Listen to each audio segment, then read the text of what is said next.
Bonjour à tous, bienvenue sur Xamcast, le podcast qui parle de Neuchâtel Xamax, fait par des fans pour des fans.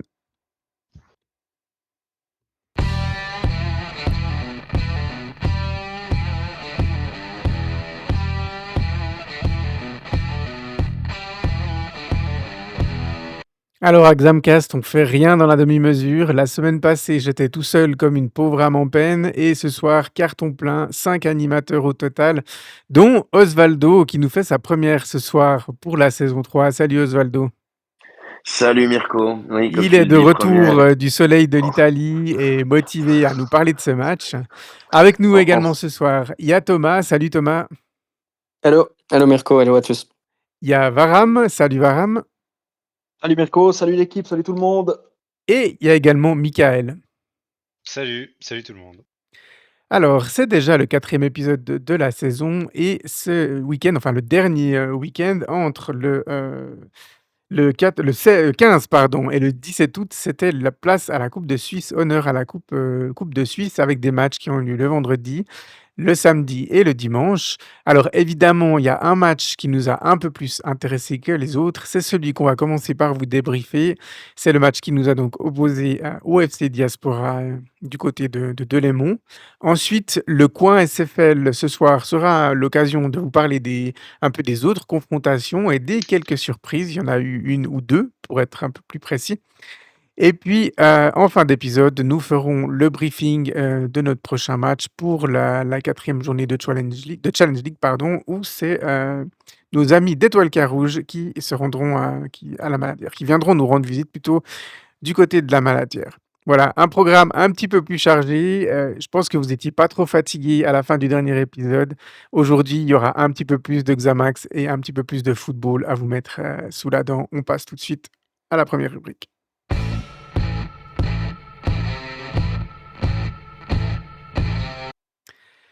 Alors, pour le compte des 32e de finale de la Coupe de Suisse, Neuchâtel Xamax avait hérité d'un tirage plutôt facile, hein, sur le papier, puisqu'ils affrontaient un club qui milite pardon, même en deuxième ligue, et c'est le FC Diaspora. C'est même un club très récent sur l'histoire du football suisse, puisqu'il a été fondé seulement en 2014, il y a 11 ans.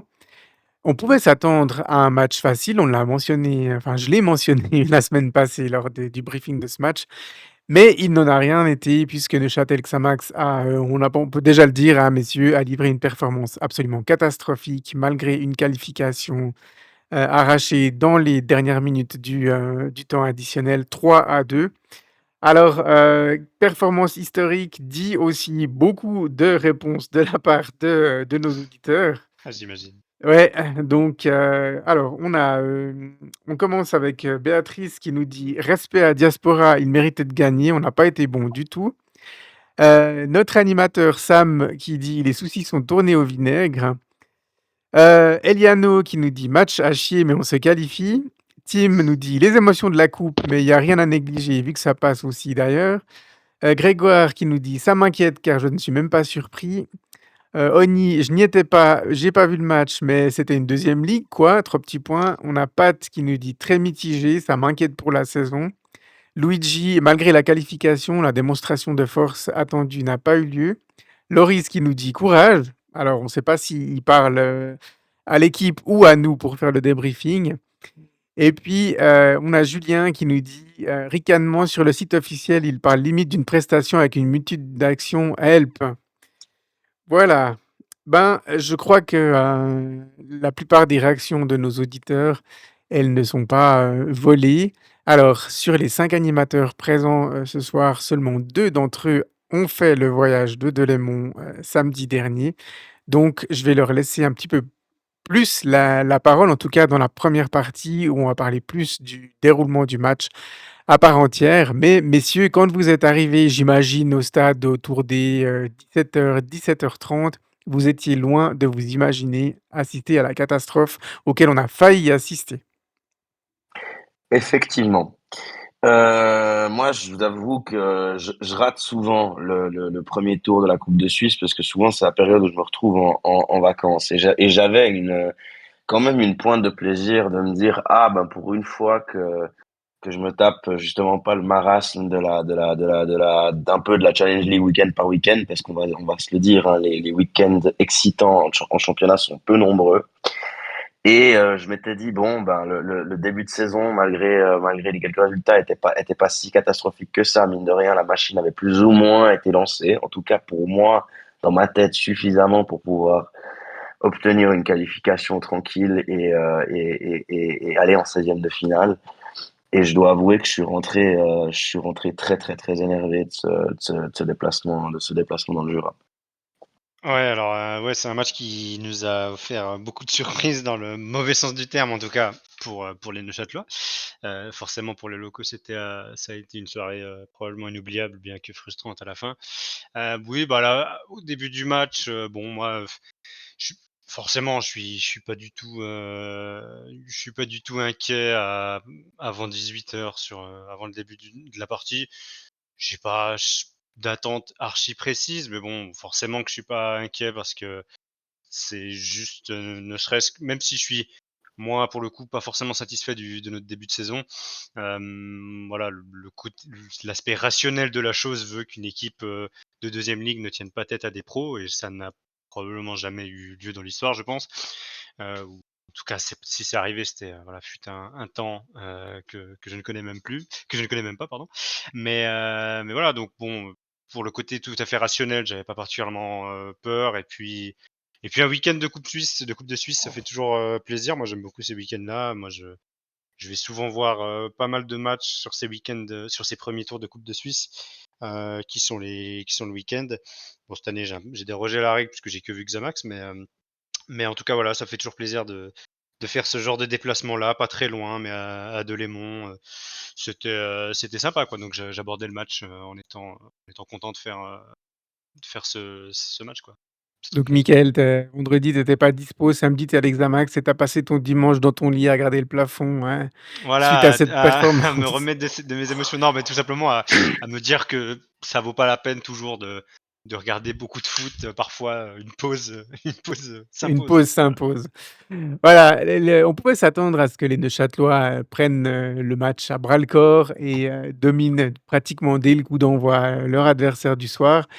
Il n'en a rien été et puis à la 6e minute, on va dire que les locaux ouvrent le score. On ne peut pas dire de manière méritée parce qu'ils n'avaient pas vraiment eu d'occasion, mais ils ouvrent le score sur leur première action. On va dire, ils peuvent un peu remercier quand même Anthony Mossi sur ce coup, hein, messieurs. Oui, alors ils peuvent remercier Anthony Mossi, ils peuvent remercier notre arrière-garde qui dort quand même un petit peu à la relance, parce que c'est vrai que c'est pas non plus, je veux dire, alors c'est pas qu'il dorme à la relance, mais au niveau des duels, je pense qu'il y a, avant cette frappe qui lobe Mossi, il y a, je pense, largement de quoi récupérer le ballon. Donc ça, c'est un petit peu, quand on parle d'agressivité, on parle d'envie, on parle d'engagement. Et des joueurs de deuxième ligne, on avait plus que nous, manifestement. Donc c'est vrai que après, évidemment, que Mossi n'est pas bien positionné, mais pour moi, de nouveau, il y a plusieurs fois où, si je revois le début de l'action, où il y a moyen en tout cas, dégager ce ballon loin devant, et puis finalement, voilà quoi, le joueur de Diaspora qui réussit à lober un Anthony Mossi qui en plus de ça avait un peu la tête ailleurs, quoi. Ouais, oui, bah là, c'est vrai qu'il y a un petit peu un enchaînement. Bon, de toute façon, ce que tu décris sur l'action, c'est un peu ce qui va être un bon résumé du match, hein. C'est que l'impact physique, il était très clairement du côté des joueurs de deuxième ligue. Je pense déjà, ne serait-ce sur les gabarits, il y avait quand même une équipe plus imposante physiquement de leur côté. Alors, ce qui ne gage de rien lorsqu'il s'agit ensuite de tenir sur la durée. Donc, c'est là-dessus qu'on aurait dû aussi potentiellement faire la différence, malgré une équipe ça peut arriver, hein, qu'une équipe commence fort comme ça parce que c'est le match de leur vie. Mais bon, ça c'est plus une discussion pour plus tard. Mais c'est vrai que sur ce début de match, on a senti, hein, que c'était une équipe qui avait, qui avait beaucoup d'énergie à donner, qui était au-dessus dans les duels sur son impact physique. Et c'est un petit peu ce qui mène aussi à ce but, hein. Je pense que la défense est un petit peu passive. Le joueur qui est excentré à l'entrée de surface, on le laisse un petit peu prendre sa décision finalement, parce il a quand même le loisir de lever la tête, de voir effectivement Mossi mal placé, et du coup juste tenter sa chance au lieu d'envoyer un centre. Et donc voilà, le mauvais placement du gardien à la fin, c'est quand même ce qu'on voit et qui provoque, qui provoque quand même en partie le but. Donc hem, à la fin, je pense que et pour le but d'après, ça a été un match relativement, décevant d'Anthony Mossi, ce qui change rien au fait que pour moi ça reste le gardien qui il devra avoir sa seconde chance, lors de la suite de la compétition. Mais voilà, effectivement, on va quand même pas tout mettre sur, le gardien et je pense que là-dessus, il y a un enchaînement de duels perdus et une défense qui laisse quand même beaucoup de place au buteur, qui s'appelle, alors je sais pas si je le prononce bien, mais Bilal Badré, voilà, pour le citer quand même, qui mais voilà, je pense qu'il y a quand même beaucoup de passivité derrière, hein. Il a quand même tout le temps de prendre sa chance, de lever la tête et voir le mauvais placement du gardien pour marquer. C'est quand même juste la chose, parce qu'on a souvent, quand il y a ce genre de bourde du gardien, on ne retient que la bourde du gardien, souvent. C'est vraiment, même si la bourde est grosse, c'est vrai que en même temps, je veux dire, le joueur ne se retrouve pas dans cette position-là si, de nouveau, encore une fois, l'arrière-garde fait son travail en amont. Et c'est vrai que là, je veux dire, c'est quand même, il y a la faute. Et pour moi, même si il y a vraiment un sale placement de Messi, la faute est vraiment partagée. Et Oui, je tiens toujours à le ouais, préciser. oui, oui, après bon, le truc c'est qu'une erreur individuelle où c'est 100 de la faute de quelqu'un, il faut presque, je vais extrapoler, mais il faut la pousser soi-même au fond alors qu'il y avait personne autour de soi. Il y a toujours des fautes partagées. Maintenant, je pense quand même que sur ce but-là, j'en mets un certain pourcentage, au placement du gardien. On doit quand même appeler un chat un chat, mais bien sûr, on peut pas, tout mettre sur le gardien pour autant, hein, bien sûr. Et puis voilà, ce but, arrivé tôt dans le match aurait dû avoir pour effet de secouer un peu les Xamaxiens, de leur dire: «Bon, ben, voilà, notre adversaire, il est là, il répond présent, il joue sa chance à fond». Et puis ensuite, rien. Honnêtement, messieurs, pratiquement rien à se mettre sous la dent et c'est presque finalement par miracle que, Neuchâtel Xamax revient au score juste avant la mi-temps sur un penalty, voilà, bêtement concédé, on peut dire ça comme ça par les joueurs de Diaspora et ouais, je vous laisse commenter. Bah, j'ai pas revu les images, mais bon, ça a pas fait scandale, sur un coup franc, en fait, un joueur du mur semble la toucher de la main, mur étant placé dans les 16 mètres. Bon, bah, ça fait penalty. Le penalty un peu malchanceux et un peu venu d'ailleurs, du côté, neuchâtelois forcément. Forcément que nous, ça a fait nos affaires. Penalty extrêmement bien tiré par Corocone, hein, qui s'est montré, très fiable, dans l'exercice. Donc voilà, je pense à la mi-temps, je pense on est beaucoup à se dire: «Voilà, on a fait n'importe quoi, la chance nous a souri, donc bon, maintenant il est temps de se faire un peu remonter, à la mi-temps et puis peut-être que ça va mieux se passer en deuxième période et que c'est l'électrochoc, attendu». Parce qu'effectivement, avant ce penalty, il y a franchement pas grand-chose à se mettre sous la dent et c'est plus ça le point principal, en fait, qui gêne parce que, quand on parle exploit d'un petit en coupe, souvent on pense et souvent c'est ce genre de choses qui font que l'exploit est possible. Souvent on pense à, une prestation extraordinaire d'un gardien, un match d'une vie pour un gardien, bah, là en l'occurrence, de 2e ligue, de 6e division. Hem, voilà, on a ce genre d'imaginaire en tête parce que c'est quand même souvent ce qu'il faut pour qu'un petit batte un gros. Là, je pense que le gardien, avait quand même passé un match, somme toute assez tranquille avant que ça s'accélère un peu sur la fin. Mais, j le plus triste dans le constat de cette première mi-temps, c'est que, ouais, le portier, de Diaspora avait passé une soirée tranquille jusqu'à maintenant et ça, c'est le pire, en fait, puisque des accidents, même si ça doit pas arriver, voilà, il peut y avoir un milliard de raisons qui font que tu as vraiment manqué de réussite.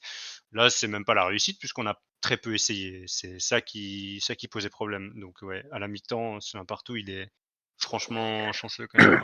Il est franchement chanceux et à ce stade-là du match, on se dit: «Bon, OK, peu importe la manière, on est revenu au score, le Diaspora a potentiellement laissé passer sa chance. On va dérouler en deuxième mi-temps.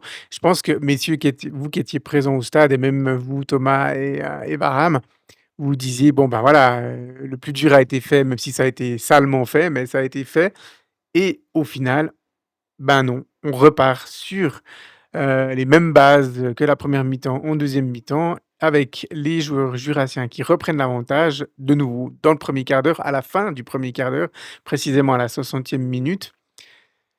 Là, c'est grosse incompréhension quand même, en ce début de deuxième mi-temps avec cette reprise d'avantage du score, messieurs. Oui, oui, bah c'est une grosse incompréhension. Après, juste pour revenir, effectivement, ça fait partie même moi, je m'étais dit, ok, tu fais preuve d'un petit peu de difficulté, en tout cas en début de match, mais je veux dire surtout un but dans ce timing-là, c'est-à-dire quelques minutes avant la mi-temps, avec un penalty, avec une erreur qui normalement coupe les jambes à des joueurs de ce niveau.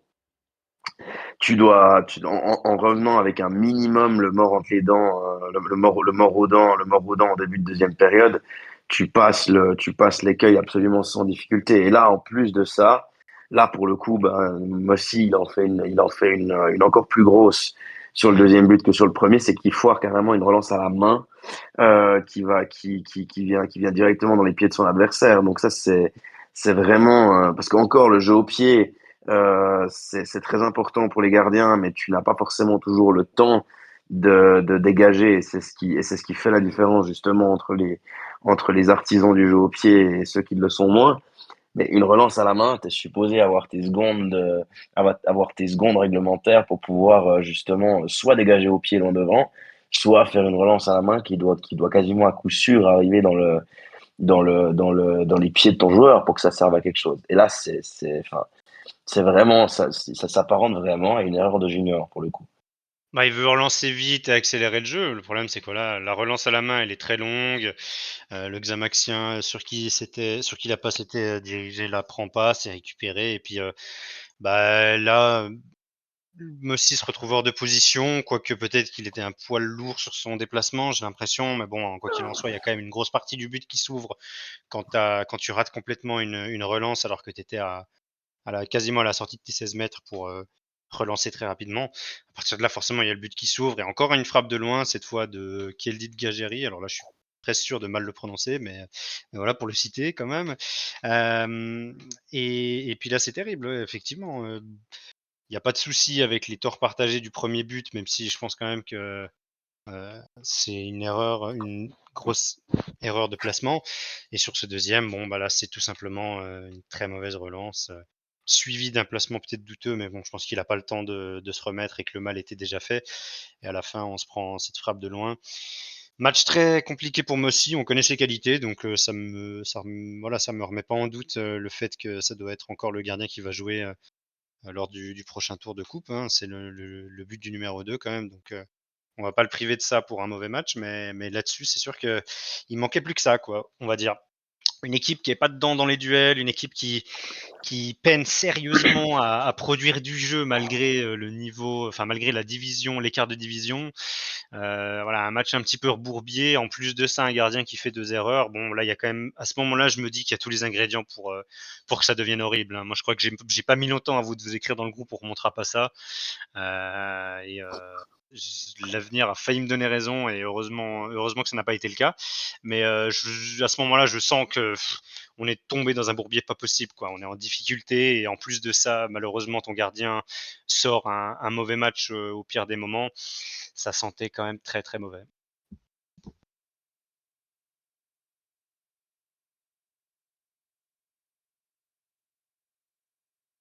Alors, pour être franc avec vous, chers auditeurs, on avait un troisième animateur qui était présent au stade, c'était, Sam et puis vous Sam. respiriez pas la confiance, hein, quand même à ce stade-là du match. Donc voilà, on s'excuse, il y aura un petit blanc dans l'épisode. J'avais juste oublié de réactiver mon micro, mais c'est chose faite à présent. Donc, vous respiriez pas la confiance et la dernière demi-heure, avant d'arriver dans le temps additionnel, bah, elle vous donne raison. On sent un adversaire jurassien qui logiquement est quand même fatigué, hein. Ils doivent fournir des efforts, ils ont quand même pas eu beaucoup le ballon et que Xamax devait, attaquer, devait revenir. Mais malgré la fatigue jurassienne, on sentait une équipe, rouge et noir en jaune, en l'occurrence, samedi soir, Ouais. incapable de produire du danger jusqu'à ces fameux arrêts de jeu. Mais si on analyse la demi-heure entre le 2-1 de Gatcheri et l'entrée dans le temps additionnel, il n'y a pas grand-chose, quoi. Il n'y a pas Ouais, Il y a, grand-chose. il y a, il y a même pas un semblant de round, enfin, de barreau d'honneur. Je veux dire, on a une équipe qui jusqu'à, on va dire plus ou moins 5 minutes avant la fin du temps réglementaire, elle est complètement, elle n'arrive pas à franchir. Donc il y a un bloc compact de la part de Diaspora, mais ça on pourrait pas s'attendre à autre chose. Mais surtout qu'il y a pas un changement de rythme, il y a pas une, il y a pas une prise de risque supplémentaire. Je veux dire, moi, je m'attendais à avoir une équipe si déjà elle devait se montrer énervée sur le terrain dans le bon sens du terme après avoir été menée 1-0.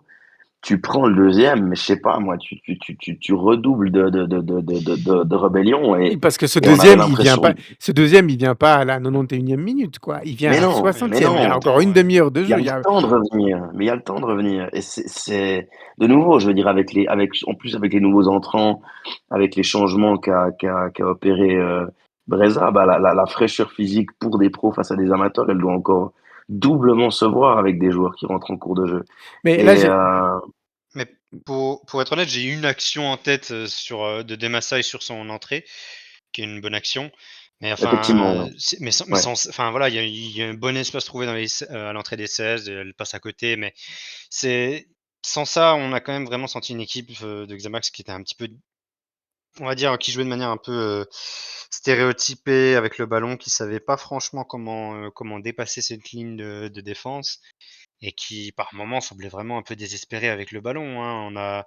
On a eu quelques tentatives de frappe de loin. Sinon, on tournait un petit peu autour des 16 mètres. On essayait de rentrer, de faire les passes en retrait depuis la ligne de fond, etc. Mais sans que ça débouche vraiment sur des actions. Et là, à ce moment-là, en fait, on ressent tellement. Ce qui est grave, c'est qu'on ressent une équipe un peu démunie, quoi. Et ça, c'est des matchs qu'on a pu voir de temps en temps en Challenge League. C'est arrivé de temps en temps des matchs où il n'y a pas grand-chose à se mettre sous la dent et on se dit, bon, bah voilà quoi. Là, c'était un jour sans. Sauf que bah, forcément, dans un match comme ça de Coupe Suisse avec cette différence de niveau, c'est c'est beaucoup moins explicable, mais on est entièrement dans ce schéma-là où Xamax a le ballon, mais trouve vraiment très peu d'opportunités très franches. Il y en a même une aussi pour Diaspora, je crois, en deuxième mi-temps, même si eux aussi, ils n'ont pas des avalanches d'actions, mais en même temps, ils ont déjà maximisé suffisamment ce qu'il y avait à maximiser avec ces deux buts sur quelques actions. Eux, ils ont fait leur match à ce niveau-là. Et, euh, et ouais, une équipe en manque total d'idées avec ballon, chose qui est pas normale contre une équipe de ce niveau-là, parce que qu'on le veuille ou non, même si c'est forcément une équipe qui joue défensif, qui joue très regroupé, ça c'était prévisible, mais la qualité technique à elle seule doit servir à déplacer un bloc de ce niveau-là, ne serait-ce qu'une, deux, trois fois dans un match pour trouver la faille.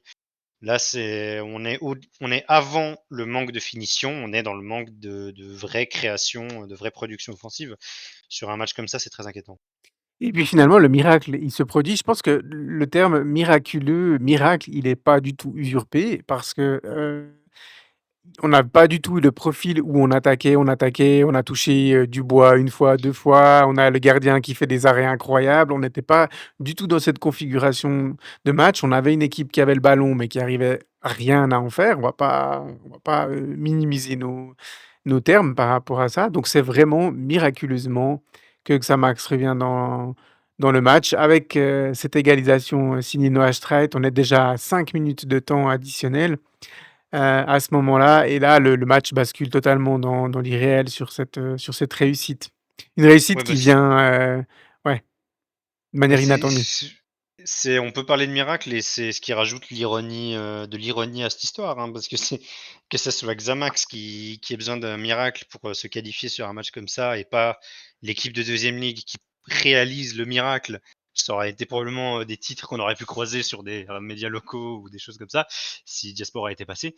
Là, en l'occurrence, c'est Xamax qui avait besoin d'un miracle. C'est vraiment l'ironie de la situation.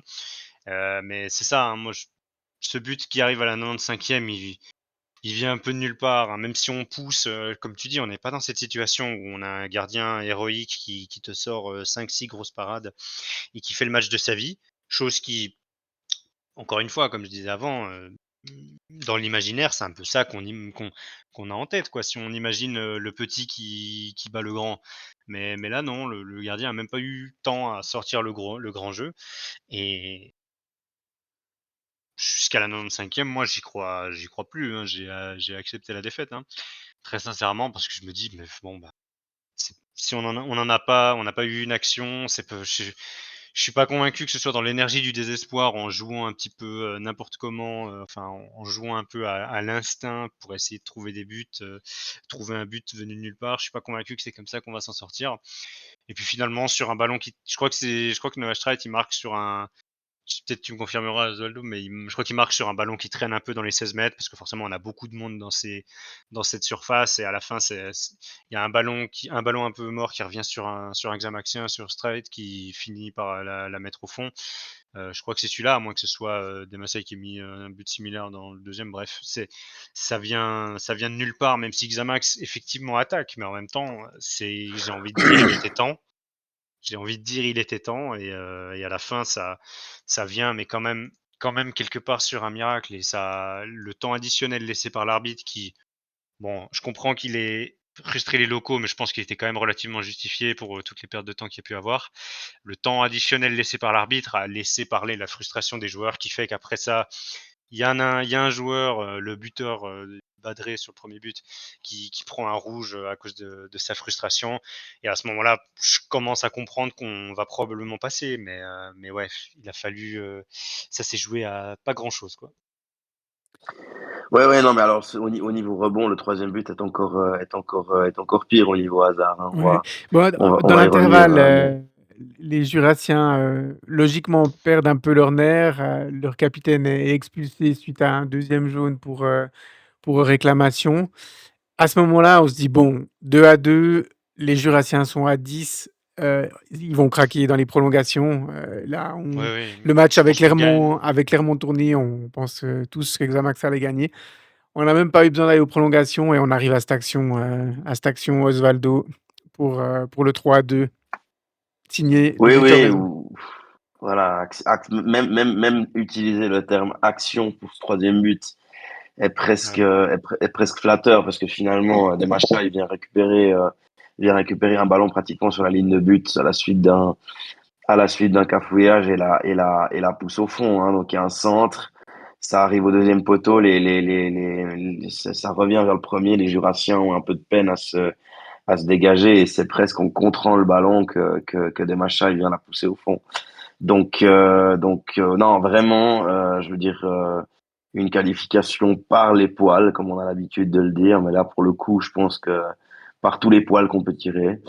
Et voilà. Et pour le coup, ben, on en parlera certainement après du tirage au sort, mais même avec des tirages au sort cléments pour la suite de la compétition, c'est vrai que ce n'est vraiment pas une prestation qui est là pour nous rassurer, pour faire ne serait-ce un petit parcours en Coupe de Suisse. Parce que de nouveau, je veux dire, si on prend l'exemple, pas, enfin, l'exemple parmi d'autres, mais de l'élimination contre Young Boys il y a 2 saisons, où on joue contre une équipe de Super League à la Maladière, on est là, on tient la tête haute tout le match et on sort dans les arrêts de jeu. Même si le dénouement est cruel, on arrive à rentrer à la maison et être fier de notre équipe. Là, on a juste honte de la manière dont on est passé, quoi. Mmh. Donc, il faut peser ses mots. Je veux dire, il y a pas, et je pense que les joueurs le mettent à l'esprit pour avoir discuté notamment avec Johan Apito rapidement à la fin du match. Donc il faut, voilà quoi, il faut garder, parce qu'on dit souvent dans ces cas-là, ouais, il faut oublier ce jour-là, il faut se tourner vers Carouge. Non, il faut se tourner vers le prochain match, Mais il faut ce genre de scénario-là, il faut le garder en tête. Et le problème, c'est qu'on n'est même pas sûr que cette équipe tire les leçons de ce qui s'est passé hier, parce que combien de fois c'est arrivé ce genre d'accident et qui n'a pas été dont on n'a pas tiré les leçons pour la suite. Donc c'est vraiment non, franchement un sale après-midi quoi. Ouais, mais Alors, avant d'aller dans le plus global, oui, non, mais ouais, je sais pas, tu voulais peut-être enchaîner, mais alors je voulais surtout céder la parole un petit peu à Thomas et à Varam avant qu'ils s'endorment. ouais, Du coup, alors, les bah, vous étiez un pauvres. peu comme moi, hein, Thomas et Varam. On va commencer par toi, Thomas. Toi, tu as suivi un peu, en direct, mais à distance. Voilà, j'imagine qu'il y avait un sentiment de ouais, il y avait un mauvais goût dans la bouche à la fin de ce match quand tu as vu le résultat. Non, mais complètement, ouais. Enfin, pour moi, même avant le début du match, si on m'avait dit que le scénario était comme ça, j'aurais juste pas cru, quoi. Je veux dire, après, ce genre de match, voilà, si un scénario comme ça, si ça se passe contre une promotion league, une première ligue, je pourrais encore éventuellement l'entendre. Mais plus bas, pour moi, c'est juste pas possible. Je veux dire, quand tu sais qu'on joue contre des joueurs qui étaient sûrement encore en vacances une semaine avant le match, qui ont eu presque très peu de préparation physique, puis nous, on se vante d'avoir fait 6 semaines de préparation pour qu'on soit prêt et que même physiquement, on n'arrive pas à être supérieur à cette équipe-là. C'est vrai que j'avoue que j'ai un peu de peine à comprendre comment c'est possible, en fait. Ouais, Varam, toi, tu as pas du tout suivi en direct, hein, tu as coupé un petit peu, voilà, pendant la fin de journée, mais quand tu as pris ton téléphone, tu as vu un peu tous les messages, tu as vu le résultat, enfin, pareil, tu avais un sentiment un peu bizarre, j'imagine? Bah, totalement. Après, alors c'est pas pour faire celui qui sentait le truc arriver, mais j'étais à moitié surpris parce que voilà, depuis le début de la saison, j'ai pas des bonnes sensations. Je crois que on est tous à partager aussi ce même constat et on va dire, ces petites intuitions qu'on a. Mais force est de constater qu'il y a quelque chose qui tourne pas tellement rond dans cette équipe parce que normalement, ça aurait dû être une simple formalité, un après-midi, voilà, un peu plus qu'un petit décrassage contre une deuxième ligue, et ça s'est transformé en véritable Morgarten à la fin. Donc c'est vraiment, c'est pénible, c'est pénible, c'est consternant. Mais voilà, malheureusement, c'est un peu la continuité de ce qu'on a vu en ce début de saison. Alors les gens diront oui, mais on a 4 points, mais si on analyse bien ces 3 matchs et ce match de coupe, ben franchement, le bilan n'est pas du tout glorieux. Et forcé de constater que dans les médias, il y a souvent des belles paroles, il y a des belles formules, et puis après, bah, quand il y a notre équipe bah, qui joue, bah, c'est pas ces belles paroles et ces jolis concepts ne se traduisent jamais en fait. Et ça commence à faire beaucoup. Et s'il n'y a pas une prise de conscience générale et puis on va dire un bain d'humilité générale, je pense qu'on va aller au devant de grandes déconvenues. Et ça serait le moment que certaines personnes se réveillent tout simplement. Parce que on est en train de foncer dans le mur et ça serait bien de se rendre compte que justement on est en train de foncer dans le mur. Oui, alors, pour les on a aimé, on a moins aimé. Alors on a aimé, on va quand même mentionner le fait que l'équipe y a quand même cru jusqu'au bout. Ils ont pas totalement baissé les bras, ils ont continué à essayer de manière un peu désordonnée certes et ils ont été, largement, grassement récompensés quand même, mais ils y ont cru. On peut pas reprocher à l'équipe Bah, d'avoir baissé les bras. Voilà, c'est un je petit peu sais tout, pas, mais j'ai le sentiment mais oui, mais après bon, je veux pas juste, tout mettre dans le négatif, mais bon, j'ai le sentiment que c'était un petit peu leur devoir professionnel quand même d'y croire un petit peu. Je sais pas si j'ai mmh. franchement aimé, quoi que ce soit de ce match, hein, sincèrement. Ouais, Mais bon, pour trouver quelque chose, dans les choses qu'on a moins aimées, messieurs, on est un peu tous d'accord avec ça. Heu, alors la première chose, messieurs, c'est évidemment le manque de jouerie présenté par l'équipe. Alors, ça avait été un peu le cas, lors du premier match contre Nyon. Face à Bellinzone, on avait eu affaire à une équipe pas du tout prête, en tout cas même défensivement parlant. À Haro, face à une équipe plus prête. On a vu que c'était compliqué, la Jouerie se créer les occasions. Là, on pensait qu'on allait vivre un match un peu du style comme à Haro, avec une équipe en face qui défensivement est beaucoup moins bien organisée que la plupart des adversaires auxquels on a l'habitude de s'opposer. Et là, enfin, ne pas se créer des occasions ou très peu d'occasions contre une équipe de deuxième ligue, c'est une faute professionnelle, messieurs. Vraiment. Oui, moi, je vais juste, dans le on a moins aimé, je vais faire un point général et je vais dire l'irrespect démontré face à la compétition qui s'appelle la Coupe de Suisse. Parce que je vivais peut-être fort, mais c'est vraiment, on le sait et on le répète chaque année. Qu'on vante cette compétition comme étant la compétition de David contre Goliath, le petit contre le grand, que le grand doit prendre au sérieux chaque match, que ce genre de match-là, on sait très bien qu'on se retrouve face à des adversaires qui n'attendent qu'une seule chose, c'est de taper le gros. En plus, il y a cet élément supplémentaire des deux cantons voisins, le canton du Jura, le canton de Neuchâtel. On savait pertinemment qu'on allait au-devant d'une équipe qui allait jouer avec le peu d'armes qu'elle avait, mais qu'elle allait tout mettre dedans. Et on n'a rien respecté du tout. Et Ouais. ça, c'est quelque chose qui, C'est le deuxième point que je je voulais sais, un peu développer, Osvaldo, mais on peut déjà ouais, le mentionner puisque tu en parles. C'est pour moi un manque, enfin une difficulté de passer des paroles à l'acte. On a lu dans la presse toute la semaine, Anthony Breza, c'est lui qui a été interviewé, sauf erreur, on n'a pas eu de joueurs qui, ont parlé en amont de ce match, mais qui nous disait, «L'équipe en face, ils vont se battre comme des lions, mes joueurs sont prévenus». Donc le discours, il est OK. C'est exactement le genre de discours qu'un coach d'une équipe pro doit avoir face à une opposition, à une équipe non professionnelle.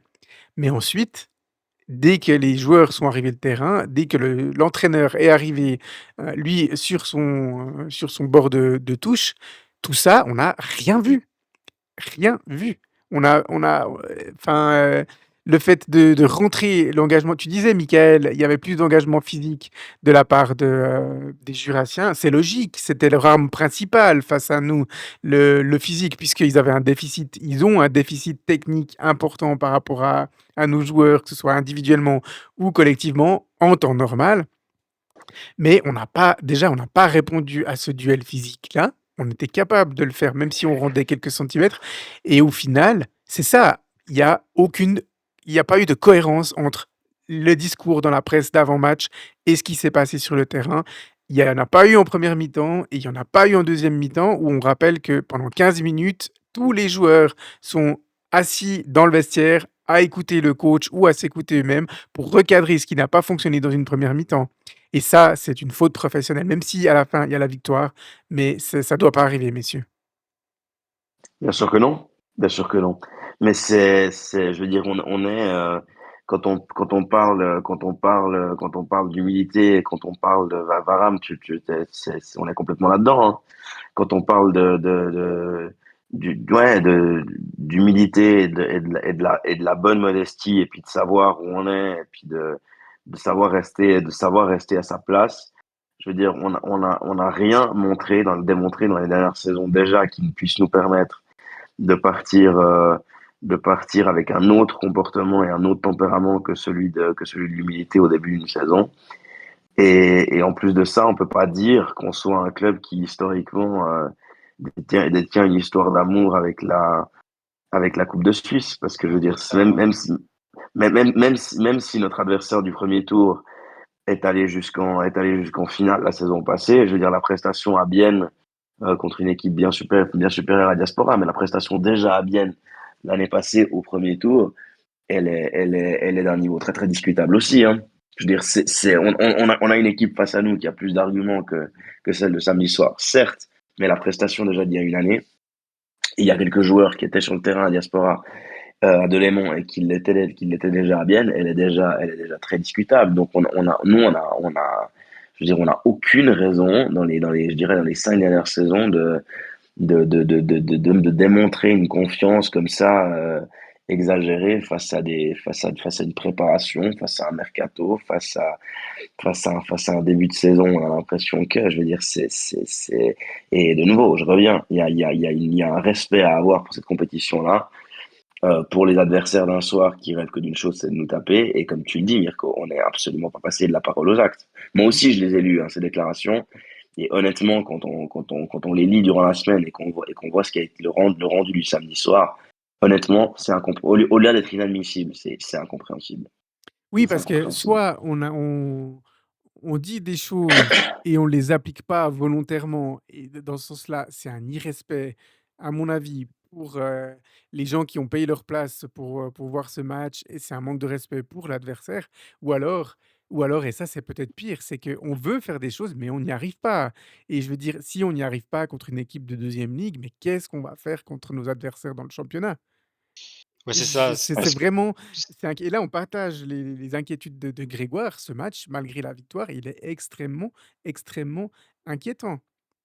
oui, et c'est ça le plus. Enfin, moi, c'est un point qui me marque principalement parce qu'en fait, bon, c'est des vraies choses hein, de parler de la question de la motivation, de à quel point tu as respecté la compétition, l'adversaire, tout ça. Ça, il n'y a pas de souci. Mais aussi à la fin, le constat juste de fin, il est quand même, il est quand même terrible, ne serait-ce que juste dans notre jouerie, dans notre capacité à vraiment trouver des solutions. Parce que juste, enfin, si on en revient juste aux bases, quoi, au constat simple, Xamax a quand même eu toutes les peines du monde à ne serait-ce que déranger, même s'il a eu la possession, ne serait-ce que déranger la défense adverse. Et forcément, ça, on est obligé de. Alors, on peut parler de. C'était un match où on a manqué de respect, etc. Probablement. Mais je pense que c'est pas juste un accident. C'est quand même aussi quelque chose qui doit nous alarmer sur la suite de la saison.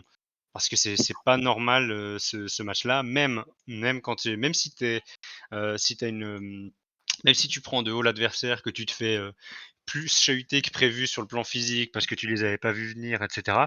À la fin, ta qualité technique doit quand même te faire passer l'épaule au moins un peu plus largement et même une victoire, même un 3-1 avec une deuxième mi-temps mieux négociée, on aurait quand même dit qu'il y avait un problème parce que c'est quand même, le différentiel de niveau est tellement grand qu'on s'attend quand même pas même une petite victoire, serait décevante.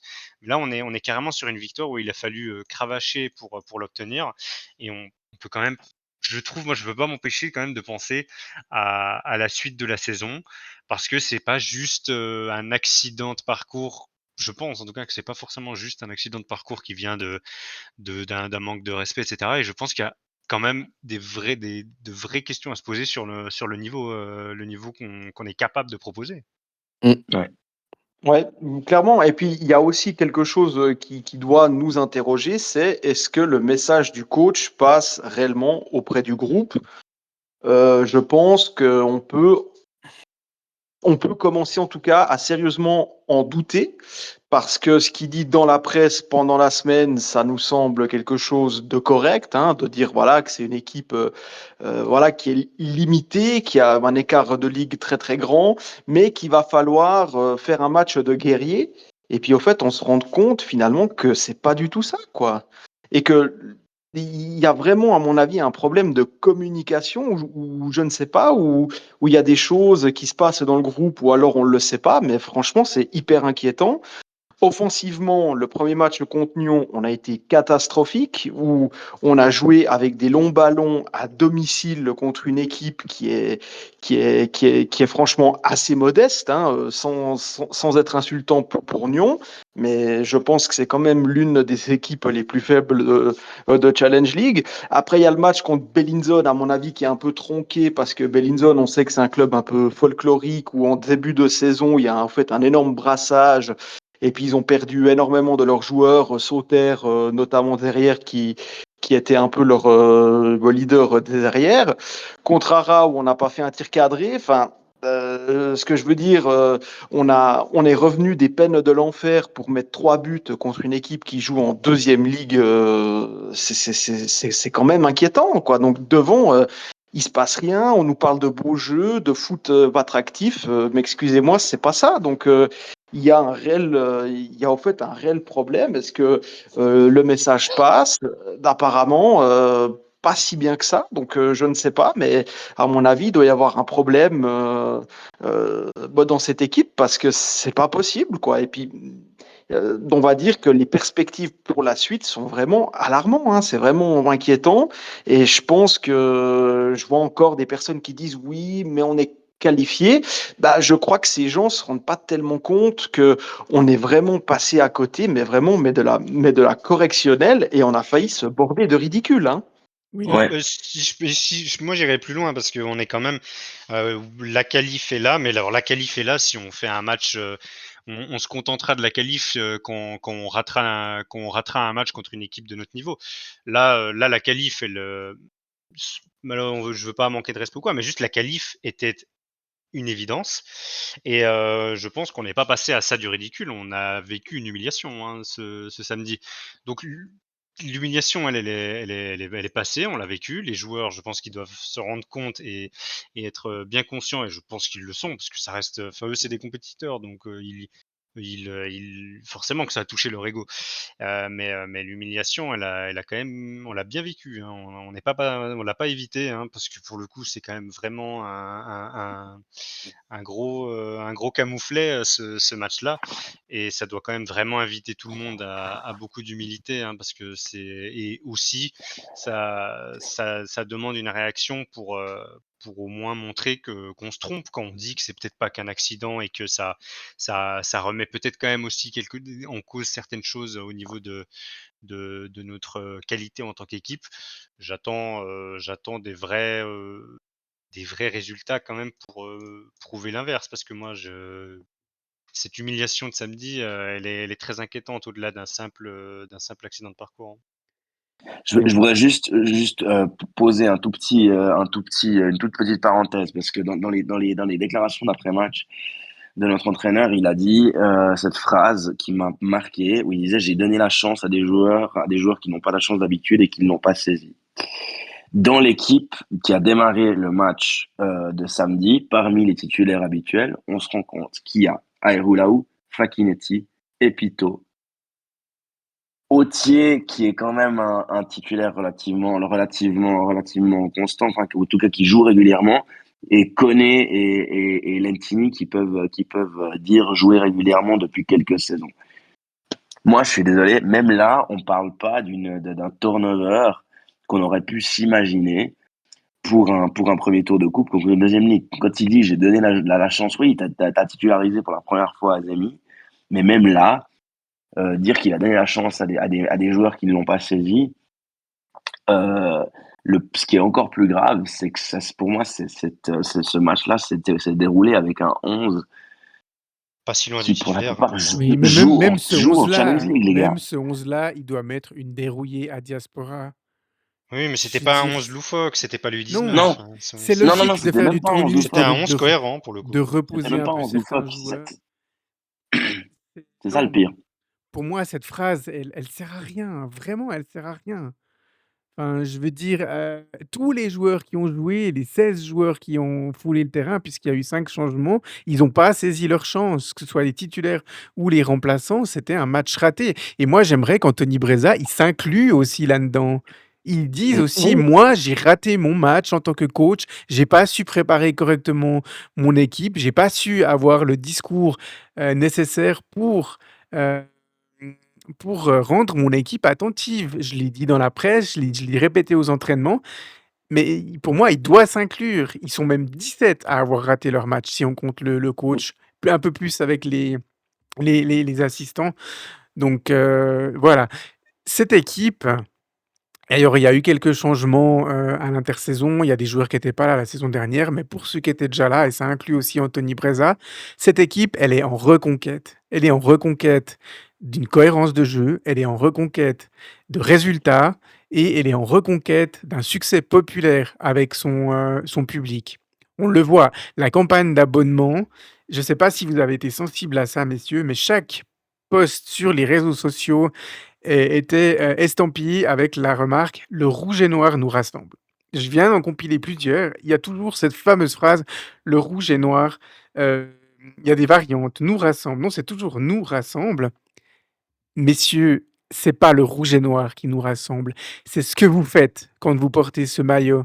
C'est le Ouais. football que vous présentez quand vous portez ces couleurs et ça, ne l'oubliez pas parce qu'avec des prestations comme ça, la Maladière, elle va se vider.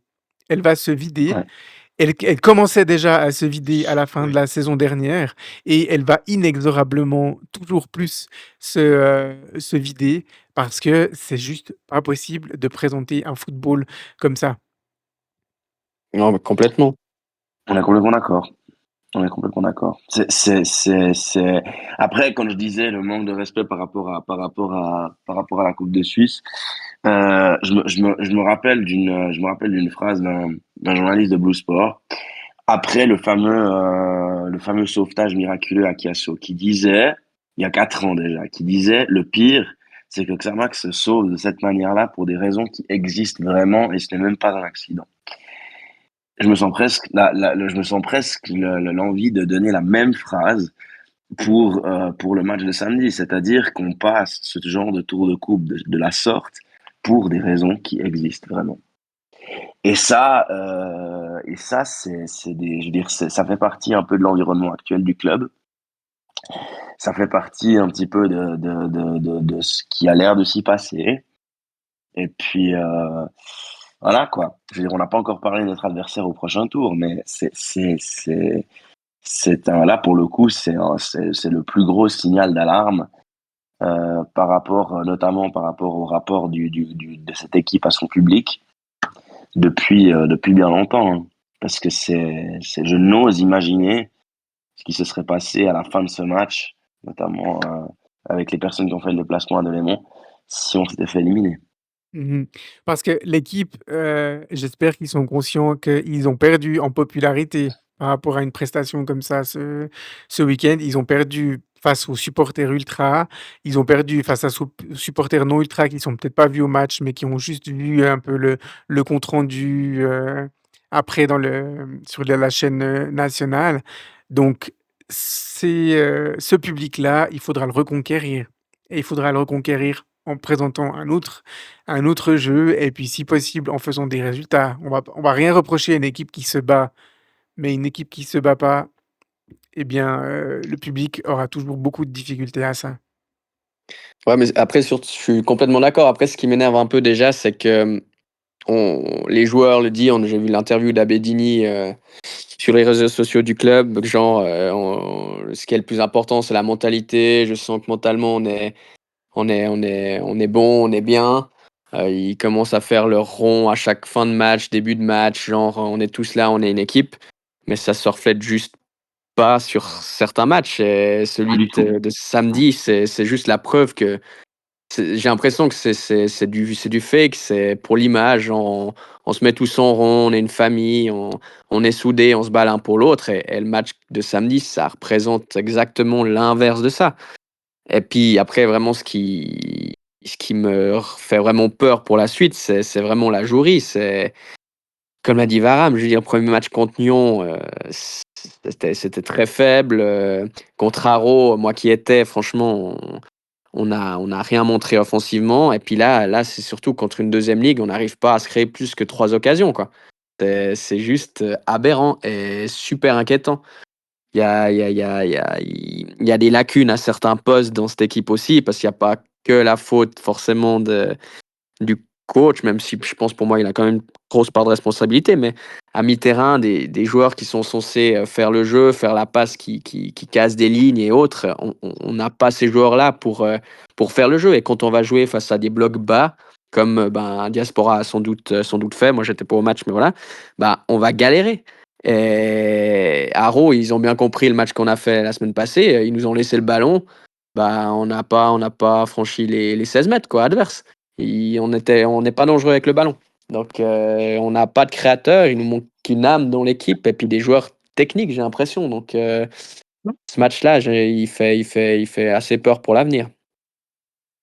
Ouais, mais Thomas, tu as dit un mot hyper important. Moi, c'est sur ça que je voulais au fait venir. C'est le mot au fait émotion. C'est l'âme, Mm. l'émotion. Et finalement, cette équipe, je dirais, depuis d'un moment, ça date pas depuis 2 mois, mais depuis un moment, il manque de l'émotion, il manque de l'âme, parce que finalement, ce qui nous rassemble autour de ce club, ce sont les émotions et les souvenirs liés à ses propres émotions qui nous lient entre nous. Voilà, quand on pense à Xamax, on pense barrage contre Barra, on pense au but de Tréant contre Saint-Gall alors qu'on est à 8 de contre 11. Enfin voilà, c'est ça au fait qui au fait unit les gens et c'est ça qui font que les gens vont venir au stade. Mais sérieusement, cette équipe, objectivement, il n'y a pas d'âme, c'est mou. On a l'impression que c'est pas 11 mecs qui tirent à la même corde. Enfin, franchement, c'est insipide, c'est fade, et le stade se vide parce que les gens ne sont pas fous. Ce que je veux dire, on n'attire pas les mouches avec du vinaigre, hein, comme j'aime bien dire. C'est qu'au fait, les gens commencent à en avoir marre parce qu'au fait, il ne se passe rien, et le foot et le sport, c'est de l'émotion. Mm. C'est ça. Après, on s'en fout d'avoir des stars dans une équipe. C'est pas ça qui compte. C'est pas ça. Personnellement, moi, c'est pas ça qui me fait rêver. Moi, ce qui me fait rêver, c'est d'avoir une équipe qui procure de l'émotion, où, où quand mon équipe joue, je sais qu'il va se passer quelque chose. Mais là, on est en train d'attendre Godot, hein. Si on veut attendre une émotion, on attend Godot, hein. Il se passe rien. Et puis le problème, c'est que on a l'impression que d'année en année, on est dans un loop, on est dans une boucle infernale. Et puis en fait, il se passe rien. Puis on n'arrive plus au fait à sortir de ça. Et les gens commencent à en avoir marre aussi parce qu'il n'y a plus aucune émotion. Et puis il n'y a pas vraiment de souvenirs, quoi. Parce que c'est ça aussi un club, c'est avoir des souvenirs. Voilà. Et tant qu'il n'y aura pas ça, bah, les gens ne viendront plus au stade. Mm.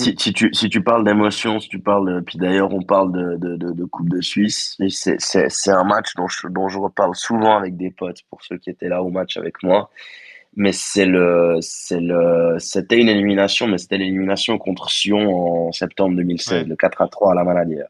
Voilà, typiquement, ça c'est un match. Alors on avait une autre équipe, on avait une équipe d'un autre niveau, mais on avait une équipe qui était clairement, par rapport à la confrontation du jour, qui était clairement inférieure à Sion. En plus de ça, le Sion était à ce moment-là coaché par Peter Zeidler.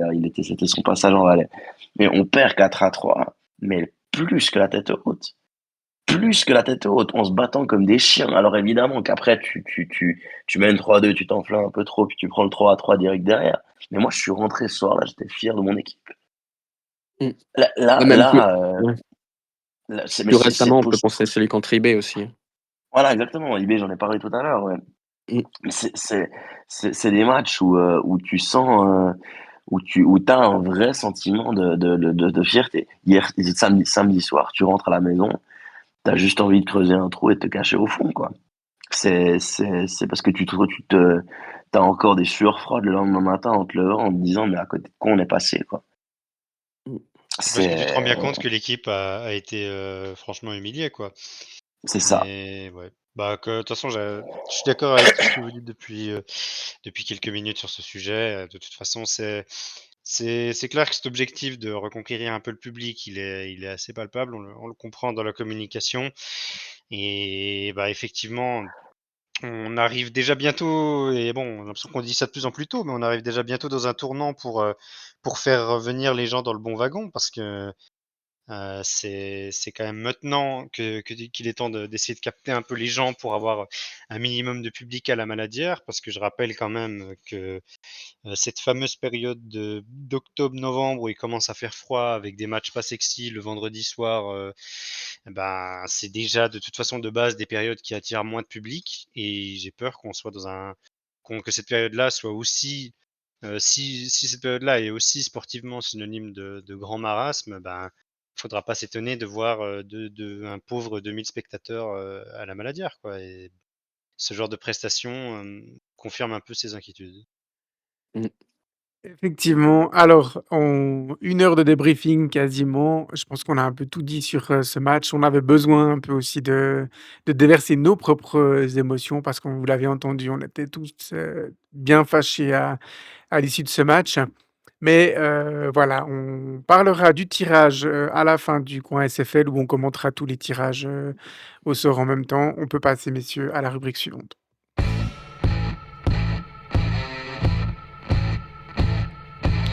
Voilà, je vous l'ai dit tout à l'heure lors de l'introduction, le coin SFL sera consacré entièrement à la Coupe de Suisse, comme l'a été le débriefing de ce match.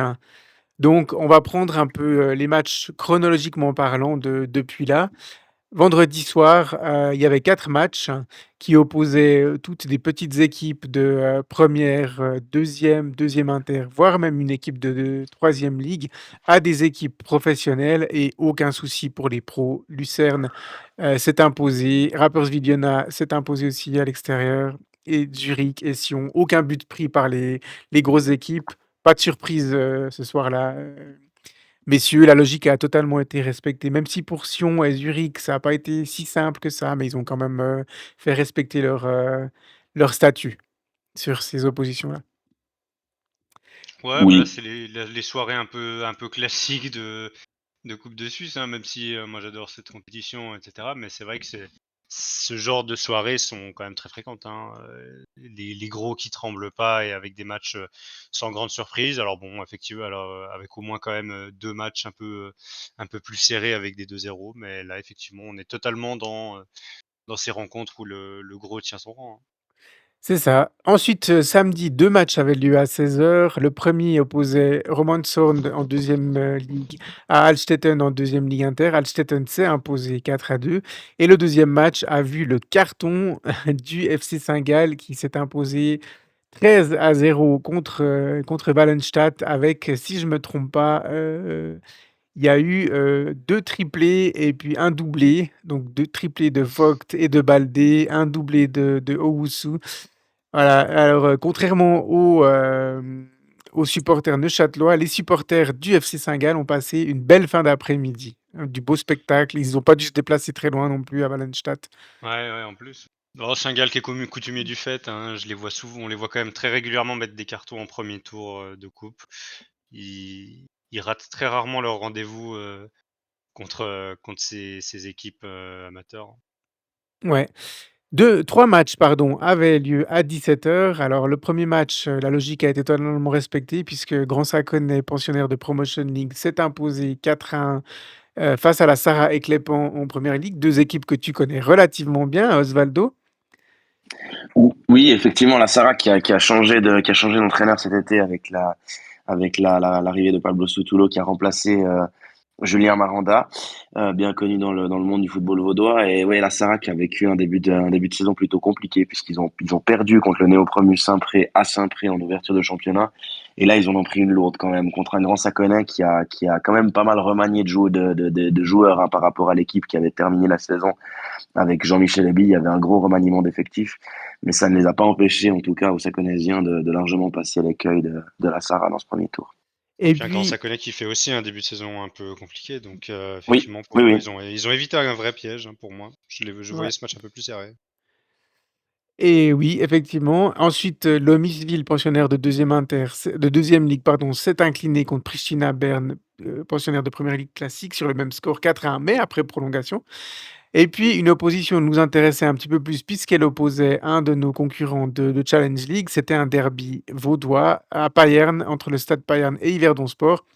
Et les Yverdonois, Osvaldo, ben, voilà, ils ont quand même passé l'écueil sans trop de difficultés, mais il a fallu attendre la deuxième mi-temps pour qu'ils déroulent un peu.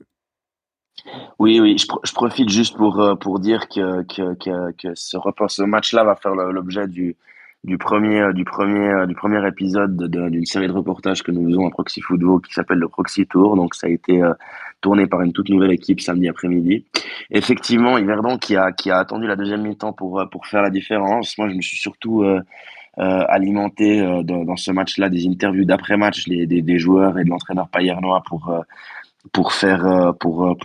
me forger mon avis. C'est vrai que voilà quoi, Yverdon a mis du temps avant de faire la différence. Maintenant face à ces équipes de première ligue, on est encore à un niveau où les équipes de Super League et Challenge League peuvent être plus facilement, ou en tout cas plus régulièrement inquiétées.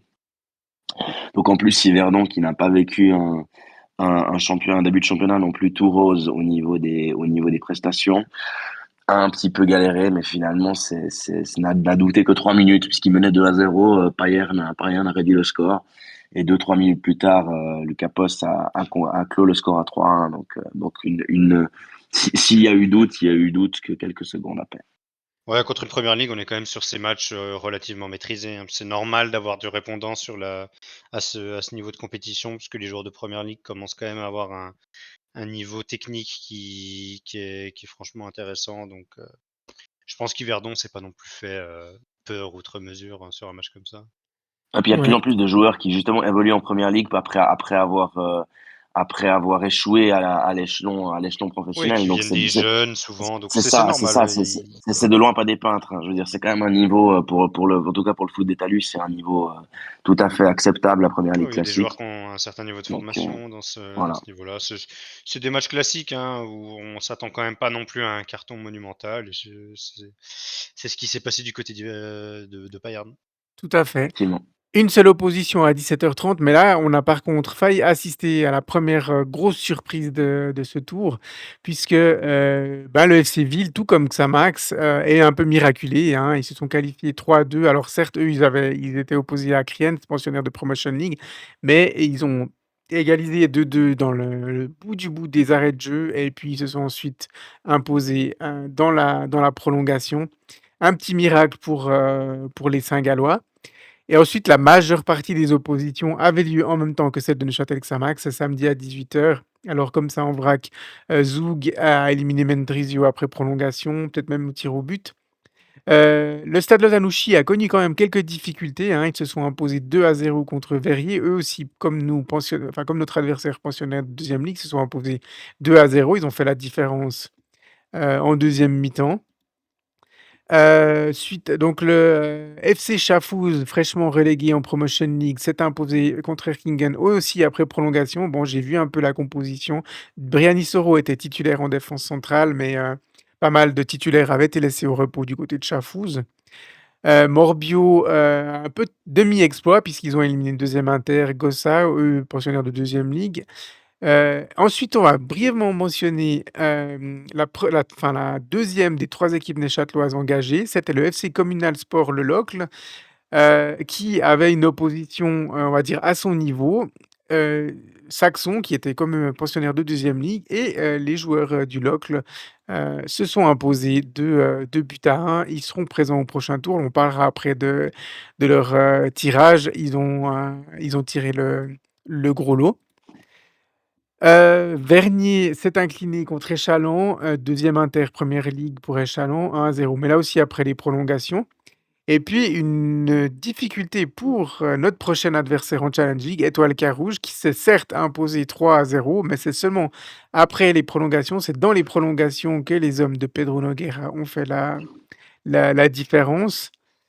Winterthur s'est imposé cette fois-ci contre le SV Schaffhouse sans problème, 5-0. Breitenbach était opposé à notre adversaire neuchâtelois, deuxième ligue et deuxième Inter pour Bosna. Et les joueurs de Bosna se sont brillamment imposés, hein. Alors eux, ils avaient qu'une ligue de plus que leur adversaire, mais ils n'ont pas fait dans la demi-mesure. Ils se sont imposés 5 buts à 0. Ensuite, notre futur adversaire, on en parlera après, le FC Unterstrasse, affrontait une équipe aussi d'un niveau supérieur, hein. Ils se sont posés au tir au but, 8-6 il y avait quoi? Ouais, il y 4 avait à 4 4, partout, ouais. 4 partout à la fin du match. Aucun souci pour les joueurs de la CB Zone qui se sont imposés 4-0. C'est eux qui avaient probablement l'opposition la plus déséquilibrée, hein. Ils étaient opposés à une équipe de 4e ligue, mais ils se sont imposés entre guillemets que 4-0. Là où Saint-Gall, avec le même écart, en avait mis 13. Dans le derby argovien, Haro s'est imposé 3-1 face à Vologne. Ça, c'était un peu plus tard, c'était à 19h30. Et puis, une affiche qui pouvait aussi nous intéresser, c'était la revanche. C'est une première, je pense, dans l'histoire de la Coupe Suisse, que la revanche d'une finale a lieu au stade du premier tour. Le FC Bienne recevait le FC Bâle, mais ce match a eu lieu, comme vous le savez, au Parc Saint-Jacques, puisque la Tissot Arena était indisponible pour ce match. Et sans surprise, le tenant du titre bâlois a mis une petite rouste au FC Bienne, 6-1. Alors Osvaldo, tu voulais quand même parler un peu de ce match. Tu trouves toujours un petit peu dommage ces matchs inversés, hein? Oui, oui, moi je trouve que c'est ce genre de. Alors là, pour le coup, c'est dû au fait que Bienne, de toute façon, ne peut pas évoluer dans son stade. Mais c'est vrai que ça fait un peu de la peine pour Bienne, qui avait quand même qui avait quand même fait qui avait quand même atteint la finale la saison passée. Je pense qu'ils méritaient aussi d'accueillir le tenant du titre chez eux, pour que ça se fasse qu'il y ait une vraie fête du foot. Parce que finalement, oui, le stade avait l'air sur les images, le Parc Saint-Jacques avait l'air relativement bien rempli, mais j'ai toujours un peu de la peine pour le petit au moment où il doit se faire un peu envoyer en pâture chez le grand, parce que pour moi, c'est ça, en fait. Ça que sportivement, ça s'apparente. Et voilà, c'est dommage. Maintenant, Ouais, c'est pas dû à une question de recettes et puis de probabilité de plus de recettes du côté de Bâle, hein. Il y a des vraies raisons logistiques qui font que ça s'est joué à Bâle. Mais oui, c'est toujours un peu dommage. ouais, bah, ils commencent leur saison de Promotion League à Granges pour le moment. Donc ils sont même en Promotion League, ils sont en dehors de leur terre, même s'ils sont pas très loin. Gros manque de chance, hein, pour Bienne de faire un gros tirage qui s'apparente entre guillemets au gros lot, mais au pire des moments parce que ça peut pas être dans leur stade. Très gros manque de chance, surtout pour une équipe de Promotion League. Il y avait quand même beaucoup d'équipes d'un niveau en dessous à tirer pour passer un tour et ensuite éventuellement avoir un bon tirage au mois de septembre. Parce que je pense qu'en septembre, ils rejoueront à la Tissot Arena. Donc ouais, très très mauvais tirage pour Bienne parce qu'ils ne pouvaient pas le jouer chez eux. Gros manque de chance avec ce timing. Oui. Et ensuite, on arrive au match du dimanche. Alors, le premier match opposait aussi une équipe biennoise, le FC Azzurri, pensionnaire de deuxième ligue, et ils recevaient Concordia Bâle, pensionnaires, eux, de première ligue. Alors, carton plein, hein, pour les joueurs.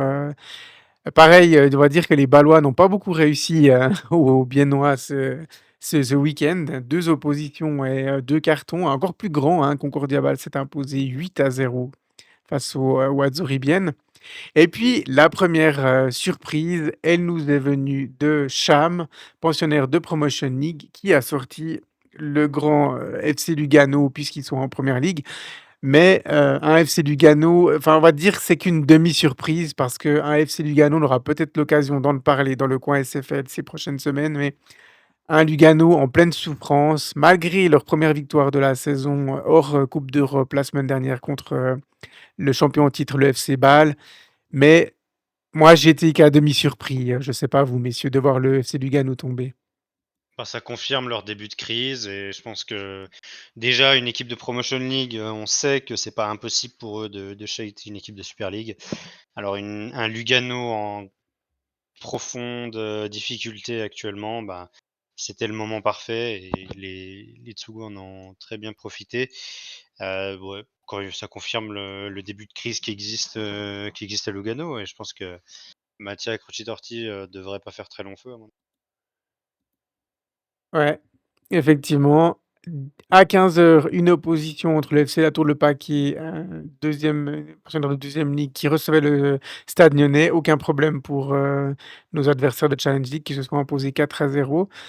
Et ensuite, le Servette FC se déplaçait à Dardania pour y affronter à Lausanne pour affronter Dardania Lausanne, pensionnaire de 2e Inter.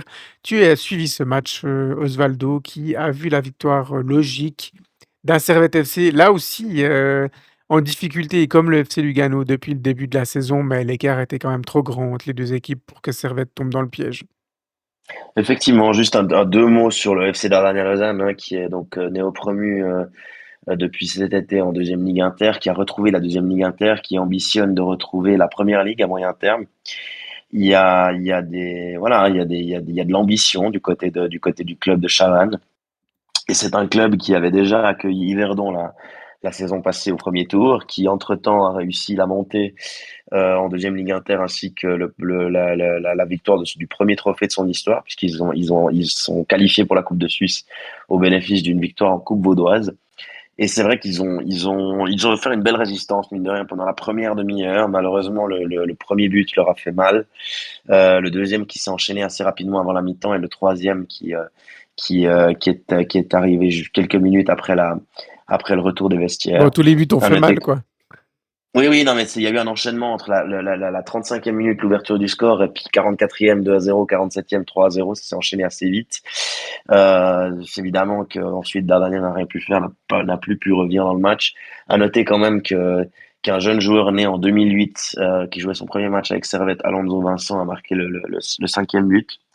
Et puis voilà, quand même une belle fête comme d'habitude et une belle ambiance pour ce club. Voilà, cette équipe entraînée par Marcos Carvalho, entraîneur très sympathique, et une belle fête du foot. Pas beaucoup de suspense, un vrai match de Coupe Suisse comme on les aime au niveau ambiance et ferveur populaire surtout. Mais oui. Et puis en même temps, pas très loin de Lausanne, du côté de Vevey, il y avait également une opposition intéressante, un derby vaudois entre le Vevey Sport, pensionnaire de Promotion League, et le Lausanne Sport. Et là, ben, un match, finalement, le score a été assez serré avec la victoire du Lausanne Sport seulement sur le score de 2-1, Osvaldo. Oui, en plus contre un Vevey qui n'a pas forcément, qui a vécu un deuxième tour de Promotion League déjà très compliqué l'année passée après avoir commencé sur les chapeaux de roue et qui est reparti avec une certaine, ouais, on sait pas trop à quoi s'attendre avec eux cette saison, notamment pour des collègues qui avaient été pour la reprise du championnat. Ils ont offert un 0-0 absolument horrible contre la réserve de Young Boys et en plus, eux aussi ont un problème de stade Ouais. puisqu'il y a une pelouse synthétique qui est en train d'être posée du côté du stade de Coppet, donc c'est pour ça qu'ils ont joué à la Tour de Paix. Maintenant, voilà, malgré tout, ils ont fait honneur à leur couleur le temps de ce match. Ils ont certainement que enfin, le nouveau duel, parce que ça, c'est un match qui a déjà eu lieu il y a 2 saisons, sauf erreur, en 16e de finale de la Coupe, Vevey-Lausanne, ou en 32e. Voilà, ils ont fait une belle résistance, ils ont réduit le score à 2-1, n'ont pas réussi à revenir. Mais, mais finalement, voilà, un joli résultat et un bel après-midi pour eux. Effectivement, ensuite une opposition, à Courtételle qui eux avaient eu un beau tirage aussi, hein, puisqu'ils recevaient les BSC Young Boys. Alors Young Boys qui s'est qualifié sur le score de 4-1 malgré avoir encaissé la l'égalisation de Courtételle vers l'heure de jeu. Ils ont passé l'épaule, relativement facilement dans la dernière, demi-heure. Les, Ils avaient fait les beaucoup autorités tourner. jurassiennes avaient fort à faire, hein, avec 3 équipes professionnelles qui venaient dans le canton d'ailleurs, hein, Oui, entre Courtétel, Dardania, Diaspora et Ajoa Monterrey. oui, effectivement. Ils se sont plutôt bien sortis apparemment, hein.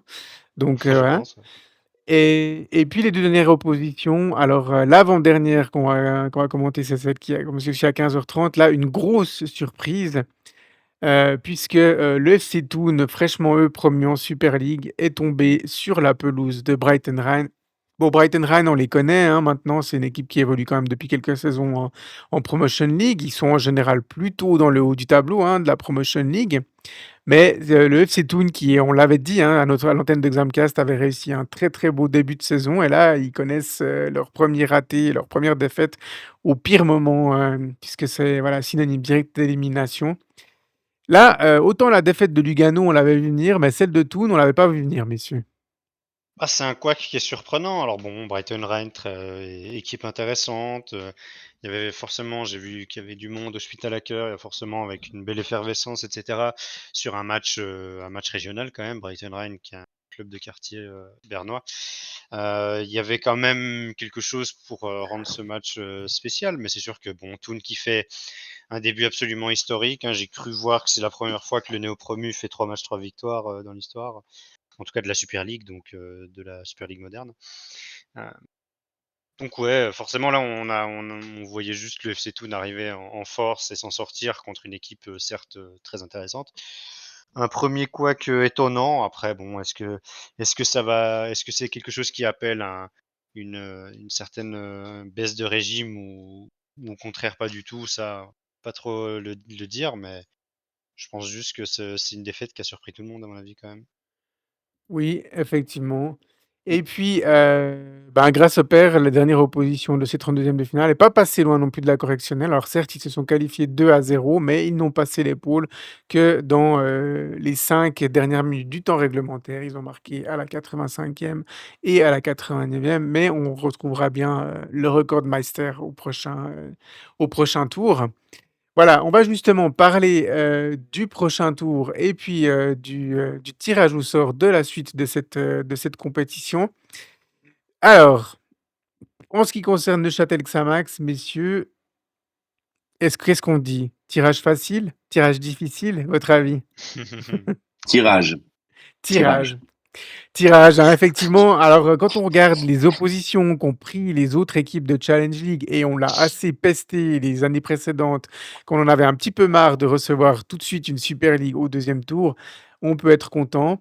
Mais avec ce déplacement, on l'a dit avant, hein, dans la banlieue de Zurichoise pour y affronter le FC Unterstrasse, il faudra montrer un autre jour pour vivre un match un peu plus tranquille. Mais si on va pas redire ce qu'on a dit Non, avant, non, mais voilà, on a plus ou moins un copier-coller de ce qu'on a eu au premier tour. Une équipe de deuxième ligue qui sera pas du tout favorite, mais c'est voilà, qui clair. tentera crânement et il veut probablement qu'ils vont s'inspirer aussi peut-être de ce qu'a fait Dardania sur ce match. Ils sont passés à 5 minutes de créer l'exploit. Non, bah après, si on est taquin, on dirait que la deuxième ligue zurichoise est quand même meilleure que la deuxième ligue jurassienne, donc il y a peut-être danger. Mais non, mais après, bon, nous, de toute façon, voilà, ce match-là a prévenu tout le monde sur le fait que ça pouvait exister, bien que ça puisse sembler invraisemblable. Cet exploit semble désormais possible. Mais bon, après, si on reste quand même dans le rationnel, euh, évidemment que je donne quand même pas de grande chance à Unterstrasse. Maintenant, bah, ça restera à l'équipe de nous faire, de montrer qu'effectivement, hein, ce statut est mérité, même si c'est dans un petit moment, dans un mois. Donc d'ici là, il y aura eu encore des rencontres en Challenge League. Je vais quand même, malgré ce qu'on a vécu, je pense qu'à l'approche de ce match, je serai quand même toujours avec le même état d'esprit parce que le côté rationnel fait que il y a quand même a priori pas grand-chose à. Enfin, voilà, on reste quand même sur une des rencontres les plus déséquilibrées possibles. Maintenant, bah, les joueurs sont prévenus que lorsqu'ils font n'importe quoi et qu'ils y mettent pas le cœur à l'ouvrage, il peut se passer des choses quand même. Effectivement. Ce sera l'occasion pour eux de nous montrer qu'au moins cette leçon-là, ils l'ont retenue. Mhm. Effectivement. Quelques belles oppositions hein, quand même à ce stade des 16e de finale. On commence fort avec un petit Haro Young Boys. Alors on verra où en seront les équipes à ce stade de la saison. Hein. C'est dans un peu plus d'un mois. Ils sont programmés, ouais c'est ça, ils sont programmés le week-end du 19 au 21 Ouais. septembre. Mais voilà, attention pot de banane pour les BSC Young Boys quand même ce match, messieurs. C'est clair. Bah, forcément, équipe le gap entre une équipe de Super League et une équipe ambitieuse au tableau de Challenge League est jamais non plus censé être monstrueux, donc on peut s'attendre à un match serré. Oui. Forcément que IB aura les armes, et c'est une banalité de le dire pour être le favori du match, mais on est clairement là sur ce genre de match où il y a plus grand chose, il y a quand même plus énormément de choses pour faire la différence, parce que une équipe de ce niveau-là ambitieuse et qui a envie de monter est pas si loin du niveau Super League. Donc ouais, rencontre très intéressante, je pense. Effectivement, deuxième opposition qui verra le SC Cham se déplacer à Hallstetten. Alors une bonne chance pour les Zougois de confirmer leur exploit contre Lugano et de se qualifier pour les huitièmes de finale. Une belle opposition aussi enfin une belle entre guillemets, hein, entre l'AC Bellinzone et Grasshopper Club Oui, Zurich. Donc on regardera pas le match, hein, mais voilà, on regardera pas le match, mais voilà, c'est un tirage au sort assez chiant pour Grasshopper. C'est toujours pénible d'aller jouer au Tessin. On en sait quelque chose. On se tape le déplacement 2 fois par année depuis maintenant oui. plusieurs années. Et puis surtout quand on connaît le niveau de Getse et le niveau de folklore de Bellinzone, bonne chance aux supporters des deux Ce équipes. match est quand même un peu atroce. Hein, Ouais, Quelle atrocité, quoi. C'est vraiment, pour le coup... Non, je suis désolé, c'est hein, Mirko, c'est Alors, un mais petit là, peu un match de oui, c'est mutant, ça. hein, je trouve. Il risque d'avoir comme le Haro Bellinzone 25 890 minutes de prolongation. Donc voilà, Ouais, c'est vrai, ouais, faut Ouais, l'avoir ouais, celle-là, ouais, hein, ouais. ouais, ouais. c'est ça. Ça sent le Ensuite match merguez. ouais, c'est Ouais, ça. ouais, ouais. Ensuite, bah, on le mentionnait avant, hein, le FC Bosna-Neuchâtel, a tiré le gros lot. Ils recevront le FC Lucerne. Alors franchement, alors on donne pas cher de la peau de nos amis du FC Bosna, mais à ce stade de la compétition, tu sais de toute façon que tu vas tirer un gros. Donc autant tirer le plus gros possible et puis amener du monde au stade et faire une belle fête populaire. C'est un bon Ouais, tirage pour eux finalement. autant tirer une Super League. Après, je sais pas si c'est la Super League la plus sexy sur le papier, mais même si nous, en tant que suiveurs du foot suisse, on salue le travail de Lucerne, qui est une belle équipe dans ce championnat. Je sais pas si c'est le match phare pour le grand public, mais je pense quand même que ça va attirer des gens. Reste à voir à quel point le club s'y retrouve dans les recettes, parce que c'est que ça coûte aussi au niveau sécurité, etc. Mais bon, c'est quand même sympa pour eux de jouer une Super League. Je pense qu'à partir de là, quand tu es une 2 Inter, tu peux encore tirer quelques équipes régionales et passer des tours, mais sinon, autant jouer une Super League plutôt qu'une Promotion League qui te battra 3-0, hein, ça c'est vrai. Effectivement. Un déplacement, du côté de Bâle pour affronter Concordia Bâle pour le Lausanne Sport. A priori, pas trop de difficultés pour les Lausannois. Un petit derby vaudois, entre Échallens et le stade Lausanne-Ouchy. Un match qui peut être sympa, hein, au stade des 3 Sapins. Attention, hein. Parenthèse Mirko, c'est on est en train de voir pour essayer de commenter ce match-là et d'être présent avec l'équipe de Proxy Foot pour ce échalon slow qui va très certainement être très sympa à suivre. Je tenais à le placer. Oui, on va bientôt demander à Proxy Foot, une petite compensation pour, la publicité faite là, je crois. Ensuite, ben, le classico de la coupe de ces dernières années, Et que serait un parcours en coupe sans un Étoile Carouge FC Bâle? Alors, de nouveau top, hein, pour, Étoile Carouge de recevoir le FC Bâle, mais je pense qu'ils auraient préféré les recevoir en quart de finale comme l'année dernière plutôt qu'en 16e de finale. c'est un match qui arrive presque chaque année, donc je sais Ouais, pas à quel point on se lasse ou pas, mais bon, c'est toujours l'occasion de bien remplir la fontenette qui, sans ça, se remplit pas des masses. Donc bon, je pense qu'ils disent pas non. Mais c'est vrai que c'est quand même un match qu'on voit chaque année, quoi. Donc petit coup effectivement. bizarre là-dedans. On parlait avant de bons tirages pour, le FC Bosna. Alors on peut parler de «mauvais tirages» entre guillemets pour le FC Communal Sport Le Locle. Alors on va rien enlever, c'est rien contre le FC Grand Saconnet, hein, mais voilà, à ce stade-là, je pense qu'ils auraient préféré tirer une Super League ou une Challenge League plutôt qu'une Promotion League. Il y aura de toute façon, comme tu le disais Michael, un assez grand écart entre les 2 équipes et puis, ils n'auront pas beaucoup de chance, mais autant faire une belle fête populaire et puis se mesurer à des très bons joueurs de foot, des professionnels, on va dire, pas des très bons joueurs, mais des professionnels. Voilà, Ouais, bah là, on je pense qu'on peut quand même parler de tirage assez horrible, hein, pour eux, parce que c'est. Alors, c'est magnifique s'ils font l'exploit de nous faire mentir en créant un match au moins serré, mais j'ai quand même du mal à les voir tenir tête à Grand Saconnet. Ça fait partie de ces adversaires trop forts, mais qui ne vont pas attirer de public. Donc, je pense qu'on est dans un détour un peu dommage pour un des tirages un peu ouais, chiant pour les équipes. Mais bon, après voilà. Le Locle a eu son match de gala l'année passée contre le FCZ, donc ouais, il y aura au moins ça pour se soulager. Mais c'est vrai que c'est quand même un tirage vraiment malchanceux, je pense, pour eux. effectivement, un tour a priori tranquille pour le Raf FC Rapperswil Jona qui se déplacera du côté de Morbio pour affronter le Morbio. Le FC Sion ne devrait au vu de son début de saison, ne devrait pas avoir trop de problèmes à Berne contre le FC Pristina. 2e match contre, une équipe schaffhausoise pour le FC Winterthur après avoir, été opposé au petit SV. Ils vont recevoir le FC Schaffhouse, club principal de la ville. Voilà. Ensuite, un nouveau match opposition Challenge League, Super League. Là, a priori, ça devrait être un peu plus déséquilibré que d'autres oppositions avec le Stade Lyonnais qui reçoit le FC, le FC Zurich. Et puis un derby saint-gallois aussi Challenge League, Super League avec le FC Ville qui reçoit le FC Saint-Gall. Voilà, après avoir cartonné au tour, précédent, le FC Saint-Gall devrait avoir une opposition un peu plus, solide et puis à ce stade de la compétition, ben, les surprises sont possibles.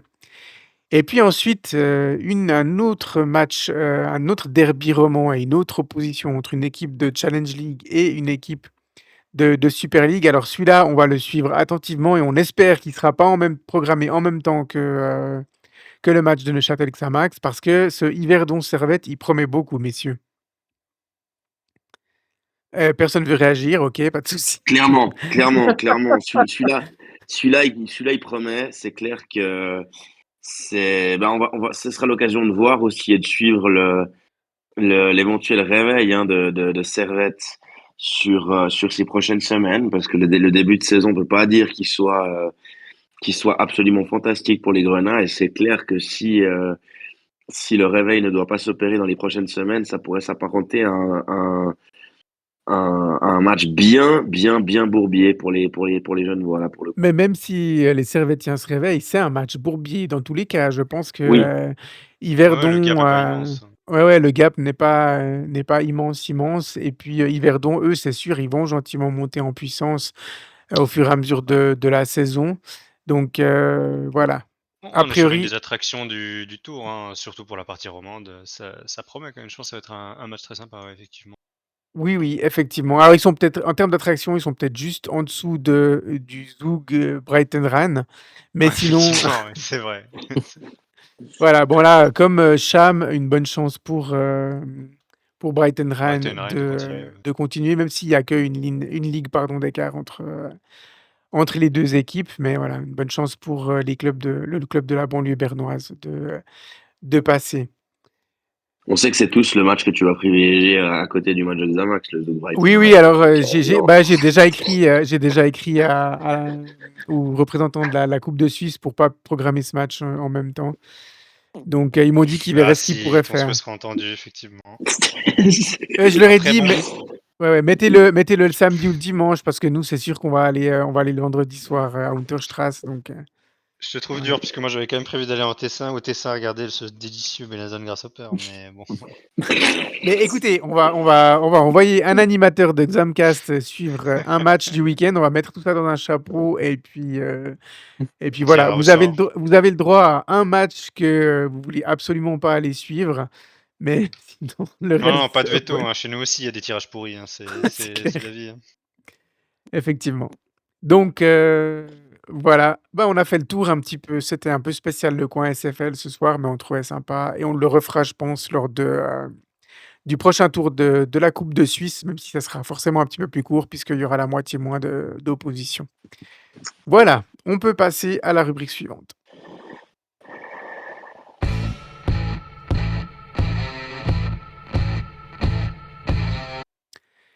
La rubrique suivante, c'est le briefing du prochain match. C'est la réception, on l'a dit avant, d'Étoile Carouge. Alors, on va pas encore non plus faire tout le tour des statistiques. Il y a que 3 matchs qui ont été disputés. Étoile Carouge, ben voilà, c'était l'équipe promue la saison dernière. Ils ont livré une magnifique prestation. Et ils ont fini troisième de manière totalement logique puisque derrière Toudéaro, ils ont été l'équipe, la plus attractive et je dirais même que par moments, ils étaient plus attractifs à voir jouer que Toulé et Haro. Durant l'intersaison, ils ont peut-être perdu, leur meilleur atout, c'est leur coach, hein, Adrian Urcea, qui est passé, du côté d'Yverdon Sport, qui a accepté le défi que lui a proposé les propriétaires américains du côté d'Yverdon. Mais, du côté de Carouge, Osvaldo, on n'a pas été chercher, n'importe qui, on a été chercher Pedro Nogueira, un coach qui est pour le moins prometteur, puisque tu le connais personnellement. Tu peux nous en parler, Osvaldo? Tout à fait, oui. Un coach donc c'est le coach qui a réussi quelque chose d'historique la saison passée, puisqu'il a réussi la montée en Première Ligue Promotion, en Promotion League, avec les moins de 21 du Lausanne Sport. Euh, un coach qui avait déjà raté les finales de promotion pour peu, puisque c'était à la suite d'un cruel scénario à Échalant. Lors de la saison 23-24, ils avaient raté les finales pour très très peu. Et là, il a réussi une magnifique montée avec une philosophie de jeu vraiment portée vers l'avant, qui a été un petit peu dans la continuité de ce que proposait Urcea. Alors pas forcément au niveau tactique, parce que lui a beaucoup joué en 4-1, 4-1 la saison passée en Première Ligue, Mais en tous les cas, un entraîneur qui aime le jeu, qui aime jouer, et c'est pas seulement des paroles, pour le coup. Donc non, c'est en plus de ça, je veux dire, on se dit que oui, certes, le début de saison d'Étoile Carouge a été plus compliqué, mais en même temps, je veux dire, quand on voit les résultats, bon, tu vas perdre chez le néo-promu Rapperswil à la première journée 1-0 de très très peu. Ça arrive de tomber sur un néo-promu euphorique. Il y a un match nul à domicile contre Vaduz, enfin à domicile à Nyon contre Vaduz, face à une équipe qui est assez dure à manœuvrer, et il y a une défaite par la plus petite des marges à Ville. Donc c'est une équipe qui malgré tout regarde dans les yeux tous ses adversaires depuis le début de saison, malgré les résultats un peu compliqués. Donc oui, vraiment un adversaire dont il faudra se méfier pour que ça max. Surtout au vu du week-end qu'on vient de vivre et du début de saison sur lesquels on a très très peu de certitudes. Bon, de toute façon, on n'est pas en mesure de prétendre qu'on n'a rien à craindre d'un adversaire, hein. Maintenant, je garde quand même certaines mesures sur Carouge qui, je pense, pour moi, quand même le grand perdant du mercato, c'est vraiment affaibli. Ils sont pas pris des roustes, hein, mais je pense que ce début de championnat montre aussi que l'effectif est très limité. C'est quand même pour moi une équipe qui va regarder vers le bas malgré leur excellente saison dernière, même s'ils ont aussi un bon coach. La question de savoir si c'est le bonhomme au bon endroit au bon moment, surtout vu l'état de l'effectif, se pose. Donc voilà, je pense qu'on est quand même face à une équipe qui fait partie de ce tableau du bas en Challenge League, enfin qui selon moi fera partie de ce tableau du bas en Challenge League, peut-être avec nous d'ailleurs, hein, donc c'est pas du tout pour dire qu'on leur est supérieur en l'état, mais juste pour dire ce que je pense de l'équipe. Donc c'est quand même, on est quand même typiquement sur le genre de match où si on veut prouver quelque chose, il faut pas se rater parce que je pense qu'on n'est pas non plus sur les cadors de la ligue, malgré tout ce qu'ils ont fait de bien l'année passée et malgré toute l'appréciation que je peux avoir pour ce club. On est quand même sur un de ces tests où je serais très inquiet qu'on livre une prestation encore une fois très en dessous de ce qu'on peut attendre. Parce que là, je pense qu'on est sur ces oppositions de probablement bas de tableau de Challenge League, un bas de tableau dans lequel on pourrait figurer, hein. De toute façon, on l'a déjà dit en préambule de la saison qu'on était inquiet pour notre club. Euh, donc je pense que c'est quand même ce genre de match-là, même s'il n'y a pas de grande conclusion à tirer à la J4, ce genre de match-là qui sont importants pour donner le ton. Mais de toute façon, à partir du moment où tu n'as pas réussi à battre Lyon en ouverture de championnat et que Ah tu bah as on l'a livré dit les hein, prestations que tu à as la fin de livrées, cette journée. Ouais. je veux dire, il en faut pas beaucoup plus pour motiver les joueurs de Carouge hein, cette semaine, hein. Je veux dire, il Ouais, en mais faut assez peu, hein. je pense qu'ils ont pas besoin de motivation. C'est le Non, championnat. Enfin, mais on est bien d'accord. c'est même pas tant une question de motivation. Pour moi, la vraie question maintenant, c'est ce qu'on verra dans le contenu, parce que on l'a suffisamment dit sur l'émission. Ça a été rappelé plusieurs fois. On attend juste que des actes soient mis derrière les paroles qu'on a pu entendre. Euh, je, mais c'est sur ce genre de match-là, ça doit se voir. Je pense que Carouge a toutes ses chances de nous battre parce que on fait aussi, je prétends pas qu'on soit actuellement dans une bien plus grande forme malgré nos 3 points de plus. Mais selon moi, on est tout à fait dans cette confrontation où ce sera encore un ajout, encore quelque chose de plus inquiétant qui s'ajoute encore à la machine parce qu'on est sur ces adversaires où si tu prétends ne pas être en bas de tableau, je pense que tu dois livrer quelque chose contre un Carouge très affaibli. Et Oui, donc un gros, gros test quand même et puis, on attend vraiment une attitude irréprochable et si possible, de la jouerie aussi, qu'on se crée des occasions et puis un petit mot quand même, le mercato n'est pas terminé, hein, il s'achèvera, le 8 septembre à minuit. Enfin le 7 septembre sera la dernière journée du mercato en ce qui concerne les transferts internationaux. Donc, voilà, il y a toujours 2 joueurs comme ça qui ont été potentiellement annoncés, mais on voit toujours rien de neuf. Alors tu le disais avant Thomas, on attend, un changement d'attitude, mais on attend aussi peut-être quelques corrections, via le mercato encore. Ouais, je pense que bon, c'est vrai que ça c'est souvent annoncé ces derniers temps que le mercato est pas fini, puis qu'il y a plusieurs pistes en tout cas qui sont en cours. Maintenant, c'est vrai que le temps passe quand même. Je pense que les joueurs qu'on courtise sont aussi courtisés peut-être ailleurs. Donc voilà, je pense que c'est une bataille assez rude. Donc, mais voilà, mais je pense que c'est clair pour moi, l'effectif est pas forcément au complet à l'heure actuelle. Pour moi, il y a quand même des manques, surtout au milieu de terrain et offensivement. Surtout, dans le genre de match comme samedi où on a le ballon puis qu'on doit faire du jeu, c'est vraiment ça. Je trouve qu'il nous manque des joueurs capables de créer des différences et puis des joueurs qui ont une technique un peu supérieure. Au milieu de terrain, un gars comme Fatkich était capable de faire, avec une passe, de franchir une ou deux lignes et puis, c'est vrai que j'ai l'impression qu'à l'heure actuelle, ça nous fait cruellement défaut.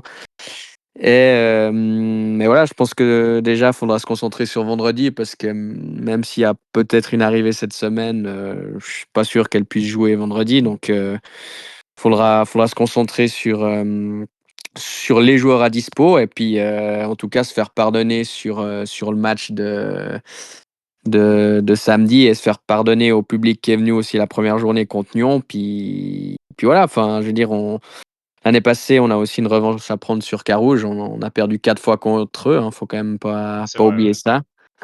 On a quand même contre le néo-promu l'année passée, on n'a pas réussi à les battre une fois.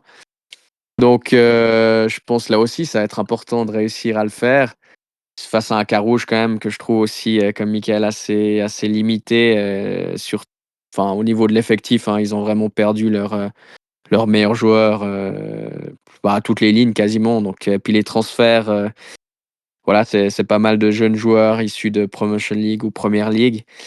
Même si le coach est sans doute un bon choix, mais voilà, sur ce début de championnat, c'est quand même compliqué. Et j'aimerais clairement voir une grosse réaction de l'équipe dans la jouerie et dans l'état d'esprit et dans l'agressivité. Pour moi, on doit réussir à gagner devant notre public un match comme ça et garder des forces parce qu'on rejoue déjà lundi contre Vaduz. Donc ça aussi, il faudra faire attention. On a 2 matchs de suite en 3 jours, donc j'attends quand même C'est ça, on le une briefera grosse le week-end réaction. prochain, Mhm. mais il y a 2 matchs. Heureusement qu'on ne fait pas, Ville et Bellinzone en 3 jours. Mais Ouais. voilà, j'ai envie de dire pour ce match, on a failli, tomber contre Diaspora, mais une nouvelle contre-performance et ça sera les supporters qui feront leur Diaspora. Donc voilà, je Ah, il travaille, hein, il travaille. ouais, ouais, celle-là, je la travaille depuis samedi là, voilà, si tout n'est pas improvisé avec Damcast, il y a de l'écriture quand même. Donc voilà, non mais enfin, vraiment, on l'a assez dit avant dans le débriefing du match, mais voilà, l'équipe a beaucoup de choses à prouver, que ce soit en termes de résultats, mais aussi en termes de jouerie et de plaisir et d'émotion à donner aux spectateurs. Donc voilà, de grosses, grosses attentes pour ce match. Voilà, on peut passer gentiment à la conclusion, messieurs.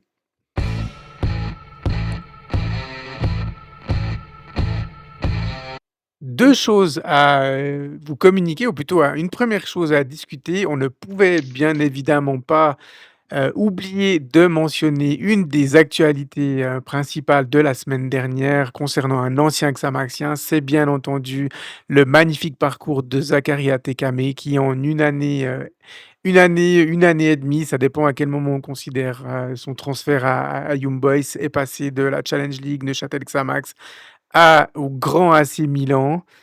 Heu, voilà, que de progrès accomplis par Zach et voilà, au-delà de l'aspect financier qui a été beaucoup mentionné, dans la presse, par notre président, durant la semaine écoulée. Nous, à Xamcast, on vient saluer la progression d'un joueur extrêmement talentueux et extrêmement sympathique. On n'est pas surpris, ça vient tôt, ce transfert dans un grand club d'un grand championnat européen, mais on n'est pas du tout surpris de la progression de Zach, messieurs, ici. Et puis finalement, il a l'habitude de progresser très vite, hein. Je pense déjà à son arrivée à Xamax où il était programmé pour être chez les M18. Il est très vite monté en 21, puis il a été projeté dans l'équipe un petit peu un petit peu, de manière inattendue, dans l'équipe A, je dis, puis ensuite ce transfert à IB. Donc voilà, c'est un joueur qui a l'habitude, et qui a pas l'air d'avoir froid aux yeux par rapport à ses promotions, successives et très rapides dans sa carrière, même si là, on parle d'un gap qui est quand même plus grand que ce qu'il a connu jusqu'à maintenant. Mais donc voilà, content. Bon, on verra si c'est, le meilleur environnement pour lui pour se développer. On lui souhaite en tout cas, mais en tout cas, ça fait bien plaisir pour lui de voir un tel, de voir un ancien d'ici, arriver, au très haut niveau en Serie A. Je lui souhaite juste une chose, c'est de ne pas se retrouver enfermé dans le fameux carrousel des prêts, parce que c'est ce qu'on adore en Italie. Oui, oui. C'est faire croire qu'on prend des jeunes et qu'on mise sur des jeunes en mettant une certaine somme, et puis après, et que je te prête une année à Bari, et que je te prête une année à Lecce, et que je te prête une année à Cesena, et que je te prête une année à Venise ou à Côme. J'espère que voilà, que c'est pas ça, parce que pour le coup, c'est clair qu'il vient dans un grand club. Maintenant, il vient dans un grand club qui vit des heures compliquées depuis plusieurs saisons. Et je pense pas non plus que les dirigeants de Milan se sont dit, et je suis pas du tout là en train de remettre en question le niveau de Zach, hein, attention, hein. Jeune incroyable et qui a eu une progression fulgurante, ça m'étonnerait quand même qu'il ait eu à ce point-là une progression pour se dire, ben, on va le prendre à cette somme-là et on va en faire notre titulaire. Donc j'espère juste pour lui que le carrousel des prêts ne commence pas. Ouais, mais bon, Après la question, c'est de savoir à quel point il rentre vraiment dans la rotation. Titulaire, C'est c'est pas oui, mais forcément, il a c'est pas il a de la justement ça. chance indispensable. d'avoir un très bon coach, donc Ouais, ouais. Ouais, Exact, non, alors là, Mirko, ça va pas aller là. Bah, c'est aussi un peu ce qui fait peur, hein, vu le profil du coach, hein, Ah oui, oui. cette histoire d'assurer la relève, ouais. Ah bah, Ouais. s'il a réussi à détruire des joueurs comme Dybala, Douglas Costa, qui étaient des top players, enfin voilà, qu'est-ce qu'il peut faire avec Zach, hein? C'est comme le docteur Moreau, on ne sait jamais ce qu'il fait de ses patients. Vous voyez, c'est toujours un Ouais. peu délicat, c'est compliqué. Mais par contre, moi je pense que paradoxalement, Zach, il a une carte à jouer parce que je pense que Milan va jouer en 3-5-2. Le Milan n'a pas non plus une concurrence. Bon, alors il y a Selmakers à droite, ça sera le titulaire clairement. Mais après, il y a le jeune Jiménez qui est un joueur intéressant, mais c'est pas non plus Hakimi, hein, donc il aura une carte à jouer. Et puis à gauche, il y a le petit Équatorien qu'ils ont pris, Estupiñán. Alors lui, j'ai l'impression qu'avec notre ami Allegri, ça va pas très très bien se passer, hein, parce qu'il est un peu trop en fait offensif, hein. Si vous dépassez le milieu de terrain plus de 3 fois par demi-temps, il vous sort, hein, ça il aime pas. Et puis il y aura le jeune Bartezaghi. Donc voilà, donc moi je pense qu'il aura une carte à jouer. Autant à gauche qu'à droite, parce que Zach, c'est un joueur hyper intelligent, c'est un bosseur, il est très humble, et en plus, c'est quelqu'un qui a un gros caractère. Et en Italie, c'est vraiment une qualité, parce que c'est un foot qui est difficile, c'est très tactique, il y a une grosse pression. Mais paradoxalement, même s'il est jeune, s'il n'a pas une expérience pour l'instant des top 5 championnats, moi je pense que c'est vraiment d'un mec qui a la tête sur les épaules. Et paradoxalement, je le vois peut-être pas titulaire d'entrée, mais je pense que en deuxième partie de saison, moi, je pense qu'il va prendre la place d'Estupiñán, parce que Estupiñán, c'est plutôt un latéral offensif qui joue plutôt dans une défense à 4. Je le vois beaucoup moins être piston dans un 3-5-2, et je pense que Zach aussi, c'est un piston qui est très physique, qui a du coffre. Alors, je pense qu'il va falloir qu'il prenne le rythme, parce que en Italie, je pense qu'ils vont lui faire pas mal de séances de fonte pour qu'il ait poussé la fonte. Mais je pense que quand il aura trouvé le rythme, mais là, je pense que voilà, vous savez l'amour que j'ai pour Max Allegri, mais c'est un joueur, je pense, qui va être apprécié par Allegri, justement parce que c'est un joueur défensif, travailleur, et puis intelligent tactiquement. Donc je pense qu'il aura une carte à jouer.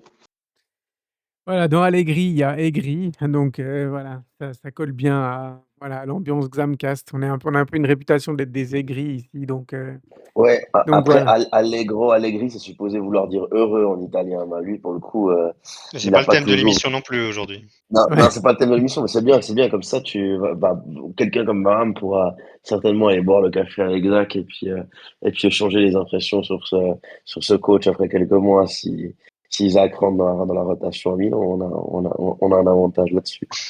En tout cas, on lui souhaite. Mais oui. Voilà, on ferme cette petite parenthèse. On vous donnera bien évidemment des nouvelles de Zach, puisqu'avec nos animateurs très branchés foot italien, ils vont suivre d'un œil attentif la progression d'un de nos joyaux de ces dernières saisons. La deuxième chose qu'on voulait évoquer, donc vous le savez très certainement, le 31 août, prochain aura lieu le derby du lac de Neuchâtel, puisque nous nous déplacerons, du côté du stade municipal pour, affronter Yverdon Sport et on va profiter de que ce match ait lieu un dimanche après-midi pour organiser une, petite rencontre, un petit meet-up comme on dit chez les jeunes, entre l'équipe de Xamcast et tous les gens qui souhaiteraient, se joindre à nous. On va organiser un barbecue assez convivial. Alors on n'a pas encore décidé exactement du lieu et de l'heure à laquelle on se retrouvera. Il faudra pas se retrouver trop tard puisque le match est à 2h15, mais on vous donnera tous les détails sur, nos réseaux sociaux. Alors n'hésitez pas, voilà, à venir, vous aurez toutes les infos. Il y aura pas besoin de s'inscrire, il faudra juste, amener vos plus belles saucisses pour les faire griller sur, nos barbecues qu'on apportera avec soin pour vous ce jour-là. Voilà, c'était l'occasion d'organiser, une rencontre avec, nos auditeurs, peut-être aussi en dehors des épisodes, parce qu'on a déjà organisé des épisodes en public, mais on est toujours un peu concentré sur l'enregistrement. Là, on n'enregistrera pas du tout. Donc voilà, ce sera l'occasion de venir et d'échanger, dans la joie et la bonne humeur avant ce derby du lac de Neuchâtel. Voilà, et pratiquement toute l'équipe sera présente. Je crois qu'il y a juste une personne qui nous fera faux bond ce jour-là. Mais voilà, j'en dis pas plus, je veux pas le faire culpabiliser. Du coup, voilà.